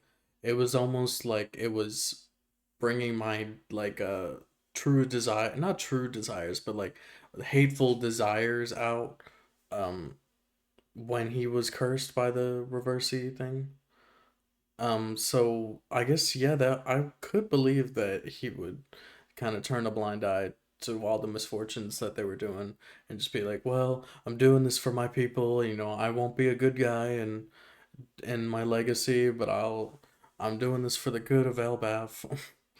line, I think Colin is a mistake. Harsh words, but true. Colin is indeed a mistake in chapter 1168 at least, as here he is shown with Ripley in the form that we're used to seeing him in modern day. However, that doesn't quite line up, because in chapter 1152, we saw Colin 1 year later, and he was a baby who couldn't even walk yet. So this is a fairly Oh. simple mistake from Oda. There's no real explaining your way out of this one. Either the Colin in 1152 is wrong, or 1168 is wrong. I would be more willing to guess that the former is wrong, because here Colin is meant to be 6 years old already, and I know that giants age much slower than humans do, but 6 years of being a baby, that must be pretty rough on giant parents, unless their perception of time is different because they live so can a much longer in 6-year-old be general. hell? So 6 years to them could be like 6 months to us. But this isn't the only awkward timeline issue that's been brought up recently. In chapter 1167, it has been noted that Fisher Tiger being shown in chains 15 years ago does tend to contradict quite a lot of his timeline. It's caused a bizarre amount of confusion, and it's the sort of thing that I'm making a full video on to go through, because Fisher Tiger's flashback is already quite confusing as it is, maybe not confusing, but just unclear, and there's actually multiple different ways that you can read his story, but I'll save all of that for another day. And for now, man in the internet, in chapter 714, Harudin stated that he will become king of the giants after seizing the flame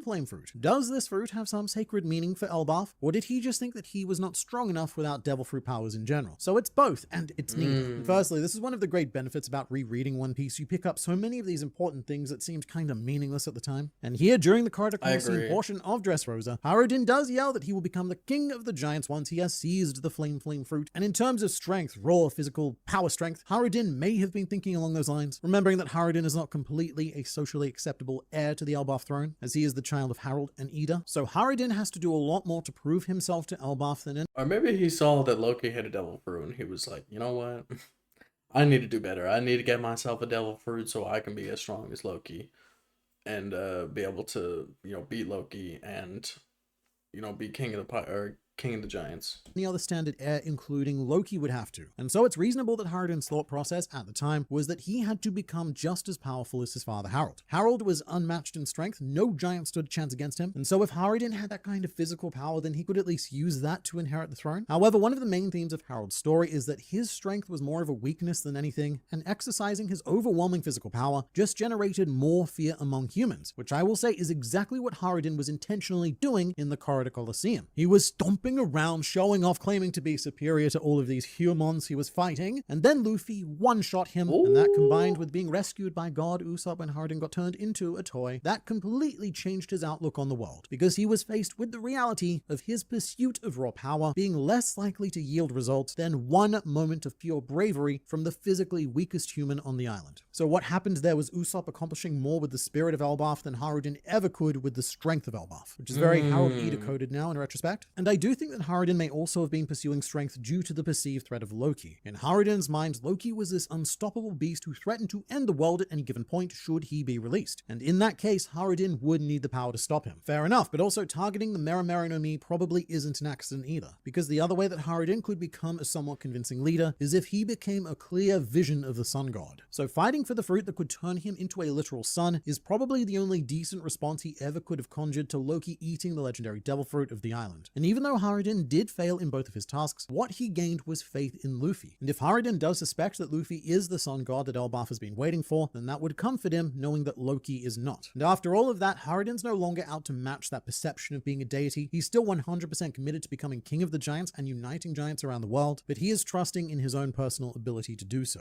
I'm also surprised that we haven't heard anything about Kid. Where is he, lol? Okay, I don't know what you're talking about. Because we saw Eustace Kid in chapter 1115. He got away from Elbaf, but he was captured by the Marines and sent to the G4 naval base alongside Heat, Wire, and Killer. And now, for reasons, he has a vendetta against some dude named Joy Ball. Gotta be honest, really not sure where Oda's taking Kid's story, but look, we just have to trust him. Where did Loki poop while chained up? Can giants go 6 years between poops? This is a question I expect Oda to actually answer at some point. But as for right now, I've got some pretty unfortunate answers, I guess. Because either giants must have been sent down to the underworld regularly to clean up Loki's leavings, or it could have been a task dedicated to these dudes. Remember them? These are Loki's faithful human thing-doers who coat themselves in stinking robes so as not to be eaten up by all of the beasts in the underworld. We saw them once in chapter 1132, and then never again. I'm sure they will come up again though, because they're such a specific element. There was even a theory that these guys were the remnants of the Kid pirates who had to swim to Elbaf and find a way to survive, although I think that's quite unlikely because they would have recognized Luffy. Don't know anything about them. We'll find out. But for now, what we can do is we can use them to clean up Loki's poop. Because here's the brilliant thing about this, right? They already make themselves stink on purpose. So handling Loki's leavings may actually be beneficial for their survival. These assorted stink men also call him Prince Loki, so clearly they do have a lot of respect for Loki. And if he was to start his own pirate crew and go out into the world, then these dudes might even become that crew. And just to point this out, Loki is not the only character with this poop problem, as Shirahoshi's room in the Hardshell Tower also has no toilet. So I guess we can add that to the list of things for Loki and Shirahoshi to bond over. Man on the internet, please talk about how Loki still doesn't have his sick hammer. Sure thing, buddy. So you guys, Loki still doesn't have his sick hammer yet. As he's walking into Harold's throne room, Loki is wielding this almost comical looking mallet. It's the sort of thing I'd expect Mario to hit me with if I was a Goomba. And we still don't know a single thing about Ragnar at the moment. It hasn't come up in the flashback at all, surprisingly. We just know that it wasn't Harold's weapon of choice since he was a swordsman. But what I can say is that Oda pretty much created this hammer to be used by Loki. Because when you put their names together in Japanese, Ragnar and Loki, together they become Ragnarok, which sounds suspiciously like Ragnarok. And Ragnar might even be part of what Loki needs to defeat Harold. Or, here's the thing, Ragnar could have been an item that was raided alongside the legendary Devil Fruit of Elbaf, which would be very cool. Imagine if Ragnar was originally said to have been a weapon of the sun god. Ragnar does conjure lightning after all, and Luffy in Gear 5th, I'm a little confused because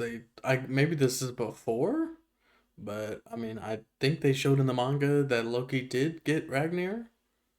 And Ragnar was the squirrel, right? Ragnar was the squirrel that could turn into the hammer. Or it was the hammer that could turn into a squirrel. Anyways, but, I mean, wasn't that Ragnar with the devil fruit that he ate next to it? I'm confused. Because he talked about Loki eating a devil fruit. So, what? I'm confused. Is a big fan of manipulating lightning. Or perhaps Ragnar is an item that was generated after eating the devil fruit, and that's why it cannot be separated from Loki. So whatever the case, there's something to some of the things I've just said, and we, very excitingly, are going to find out very, very soon. And if you're in the mood for some long-form One Piece content, yeah, he hasn't shown like it's a whole channel with random review videos that compiled into 2 to 3 hour compilations, which also feature videos that for one reason or another never made it onto this channel. Curious, yes. And these are for you to have on while you're sleeping, drawing, gaming, or whatever other long-form activities you perform. So definitely check that out through the link in the description. The war for the Pirate King is about to begin, and leading the charge is professional rubberman and meat enthusiast Monkey D. Luffy. Meanwhile, right behind, in front, or even above him, is veteran war stopper and social drinker Redhead Shanks. However, lurking in the thick bushes is a man who likes to live dangerously, specifically by keeping all 3 of his guns alarmingly close to his groin. It is, of course, Blackbeard. 3 emperors with the strength and will to govern all pirates. But they were all of them deceived, for another emperor was made. Deep in the land of wherever he lives, one red nose rose above all, into whom Crocodile poured his cruelty, malice, and will to dominate all life. The sum of which resulting in crafting the monstrously popular Buggy. One of these 4 figures will become the next Pirate King. One king to rule them all. But then something happened that Oda did not intend. A last-minute decision during the initial Sabaody arc to create 9 new characters, each of whom rivaling the protagonistic desires of our Monkey Man. And on the very shores of Laugh Tale, all of these figures will be brought together to fight for the right to call themselves the next #1 pirate guy. And here's the thing, like it's Bonnie not going doesn't to be truly want the One Piece. feel like there's Or some maybe it will. characters that really just they don't want the One Piece, but they have other goals in mind that like the One Piece like finding the One Piece the way there will bring their true goal in.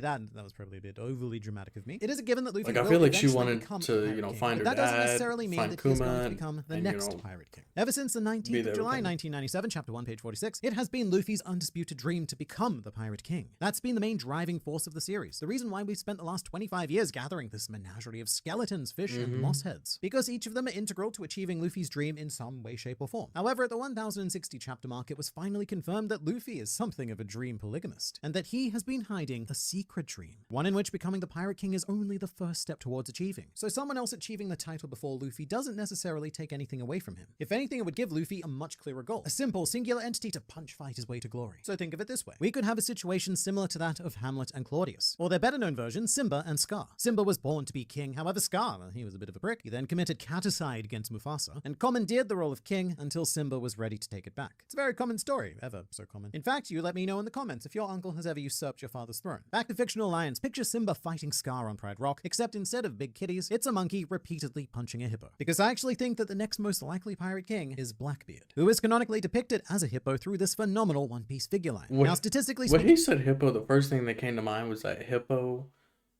fruit guy from Wano in the prison. I was like, what the fuck is he about to do? Blackbeard is a 40-year-old Armada commander who stands at a towering 344 centimeters with a bounty of lots and a chest hairier than an exposed lemon after having been rolled across a barbershop floor. The dude has everything he needs to get that job done. But there's a bit of a common misconception that Blackbeard has never said that his goal is to become the Pirate King, despite the fact that Blackbeard has done the thing that people says he hasn't, and did state that he was going to become the Pirate King. That doesn't mean it's his ultimate ambition though. Much like Luffy, being the reigning monarch of the Pirate Kingdom may just be another phase in Blackbeard's master plan to, I don't know, to turn the world into a big cherry pie and then eat it. And whilst Blackbeard taking the crown might seem a bit subversive to most, I actually think that this would be the most straightforward narrative maneuver that Oda could possibly pull, because it plays into the classic "it's always darkest before dawn" trope of storytelling, which is intriguingly mirrored by the idea that Blackbeard represents literal darkness and Luffy represents more metaphorical and perhaps even literal dawn. I said even twice. That's how much dawn he represents. To achieve maximum despair and underdoggedness, it would be great for Luffy to be smacked right in the dream balls. Not only did Blackbeard engineer a series of events that killed Luffy's brother, but now Blackbeard has even gone so far as to kill Luffy's dream. But because it's One Piece, nothing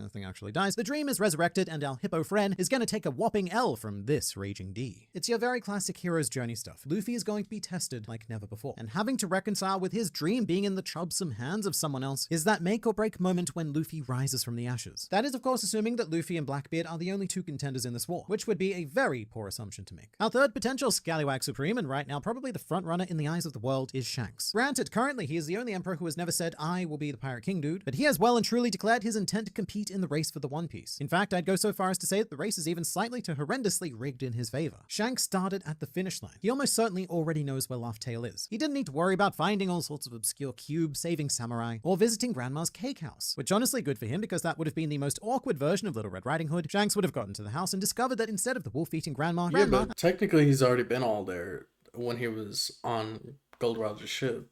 So, I mean, it's not like he didn't go there, well, to most of these places, but I mean, he did see most of the poneglyphs being on Roger's ship.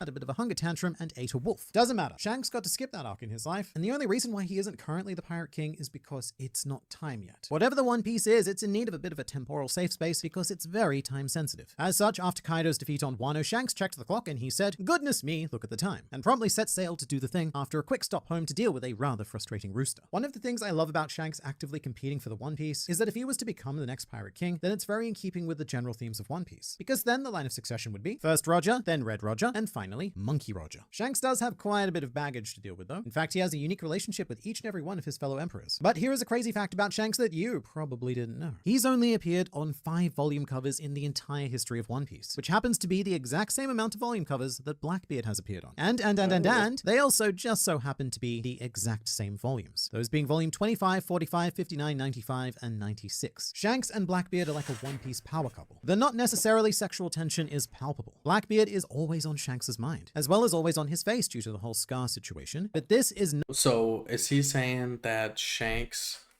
and Blackbeard will get to the island first, duke it out, Shanks probably loses, and then Luffy shows up? Could be. No one-sided infatuation, because Blackbeard, like the true player he is, has his own plans to take on Shanks eventually, and a colossal part of this war is going to center on the conflict between them. And I'm afraid the only way this fight ends well is if Shanks is revealed to be the true protagonist of One Piece, and we've been following a side story this entire time. Otherwise, he's dead. Mentors die, that's just what they do. In fact, if you currently mentor someone, then I would watch out, because you may end up being someone else's character development. Although Shanks did once say to Roger regarding Laugh Tale, if we're gonna go there, we'll take our own ship someday. The we in this situation, as well as the one responsible for weeing himself in many future situations, being of course Buggy the Clown. I want to ask this right now. Is there any One Piece fan out there in the somewhere who still does not believe that Buggy has a fantastic chance of becoming the Pirate King? I will say that when I was originally planning this video, Buggy's role was going to be replaced by Crocodile, because he's the one with the cunning, the drive, and profound desire to become the Pirate King. But then I thought to myself, nah, all of the work that Crocodile puts into achieving his dream is going to be directly funneled into the legacy of Buggy. Buggy is like a clout tampon. He will absorb everything. And when it comes down to it, Buggy ending up at the pinnacle of the pirate universe due to a series of wacky accidents would be by far the most hilarious outcome the series could deliver. If that did happen, I can picture myself reacting the same way that Roger did when he found Laugh Tale. He laughed, which is a very appropriate reaction because making people laugh is literally the only job of the clown. But let's just stop a bit and take this a bit more seriously, because lol funny joke isn't the only reason why Buggy could end up winning this war. In the same way that Luffy has Zoro and Sanji, Buggy has his own unwilling wings in Crocodile and Mihawk. One of the smartest as well as one of the most single powerful beings in the entire One Piece world. But I would also argue that Buggy has a crew far more loyal than any other emperor. The Grand Fleet, yeah, they're pretty great. I'm sure the Red Hair Pirates also have the utmost respect for Shanks. And Blackbeard's crew, well, whatever they've got going seems to work for them. But nobody commands sheer adoration like Buggy the Clown. In fact, it's so powerful that it's actively out of his control. This crew will make Buggy the Pirate King whether he likes it or not. He just so happened to does want it, however, as during the Paramount War saga, Buggy predicted his own future by stating that he would become an emperor, and after that, go on to become the Pirate King. And as for where he sits in this war, it's a very intriguing place. Given both he and Mihawk's relationship with Shanks, I feel like they would be one of the more unlikely clashes. However, just as Shanks has a hot date with Blackbeard, our Cross Guild could be gearing up to cross paths with the Straw Hats. Crocodile already has an established poor rapport with them, plus Zoro, he is going to chop fight Mihawk at some point, but the most exciting possibility is watching the sky split when the genius Jester meets God Usopp. Someone pointed this out to me the other day, but Buggy and Usopp have never met. And after realizing that, it's become one of the things that I love most in this world. Because the two of them will definitely have heard of each other. The $500 million berry god Usopp, who was instrumental in bringing down Doflamingo, comes face to face with Emperor Buggy in a battle of bluffing. Both of them would be terrified of each other, but also doing what they do best and lying their way through it. That aside, I do think that Buggy has a fantastic chance of becoming a Pirate King at some stage in the series. However, I don't know if he will be the next king or even a king before Luffy. He seems more like post-king material. Buggy has a bit of a tendency to lap up those sloppy seconds, and he only gains a title once it's lost the vast majority of its previous meaning. So if he is to become king, it's probably only going to be once that title is rendered irrelevant. To our left field contenders, the ones who aren't emperors, that's you, kid, They have big words and big dreams, but no single one of them is capable of forming a faction big enough to compete at this late stage. Having just made fun of him, honestly, the closest would be Kid. With a 3 billion berry bounty, he could raise an arm or two, which is more than the amount of actual arms he can raise. But the only reason why I throw Junkyard Shanks into the ring is because he does have the Luffy-esque drive, grit, and one-track mindedness to continue pursuing this goal. I feel like his best chance would be to somehow unite what's left of the worst generation into a singular globby group. However, there's not a lot of them left. Luffy, Zoro, and Blackbeard already spoken for. Hawkins might be dead. Drake, well, he is a marine. Scratchman and Pooh is a traitorous bunglenut, and it's very difficult to see a world where Law decides to work with, let alone work for Kid, which leaves us with Capone, Arouge, and Bonnie. The former two, I suppose I could see being reasonable Kid allies. But regardless of how ill-advised it may be, Kid is going to make a play here, which means that we will have at least 5 factions battling it out for Laugh Tale, and there's even the potential that multiple captains will find the One Piece at the same time. What would that mean? Are we crowning multiple kings and then starting some sort of inter-king conflict? Sort of like a pirate civil war? I'm afraid the only person who knows the answer to that is one very, very large bird. But I do know the answer as to what you should watch next, because it's this, and I look forward to seeing you there. I can't believe I watched that whole video. That is insane. That was really, really interesting video. I cannot lie. I was entertained. And I will say, I feel like, I definitely feel like it was what I was saying. What the hell? This is turned on.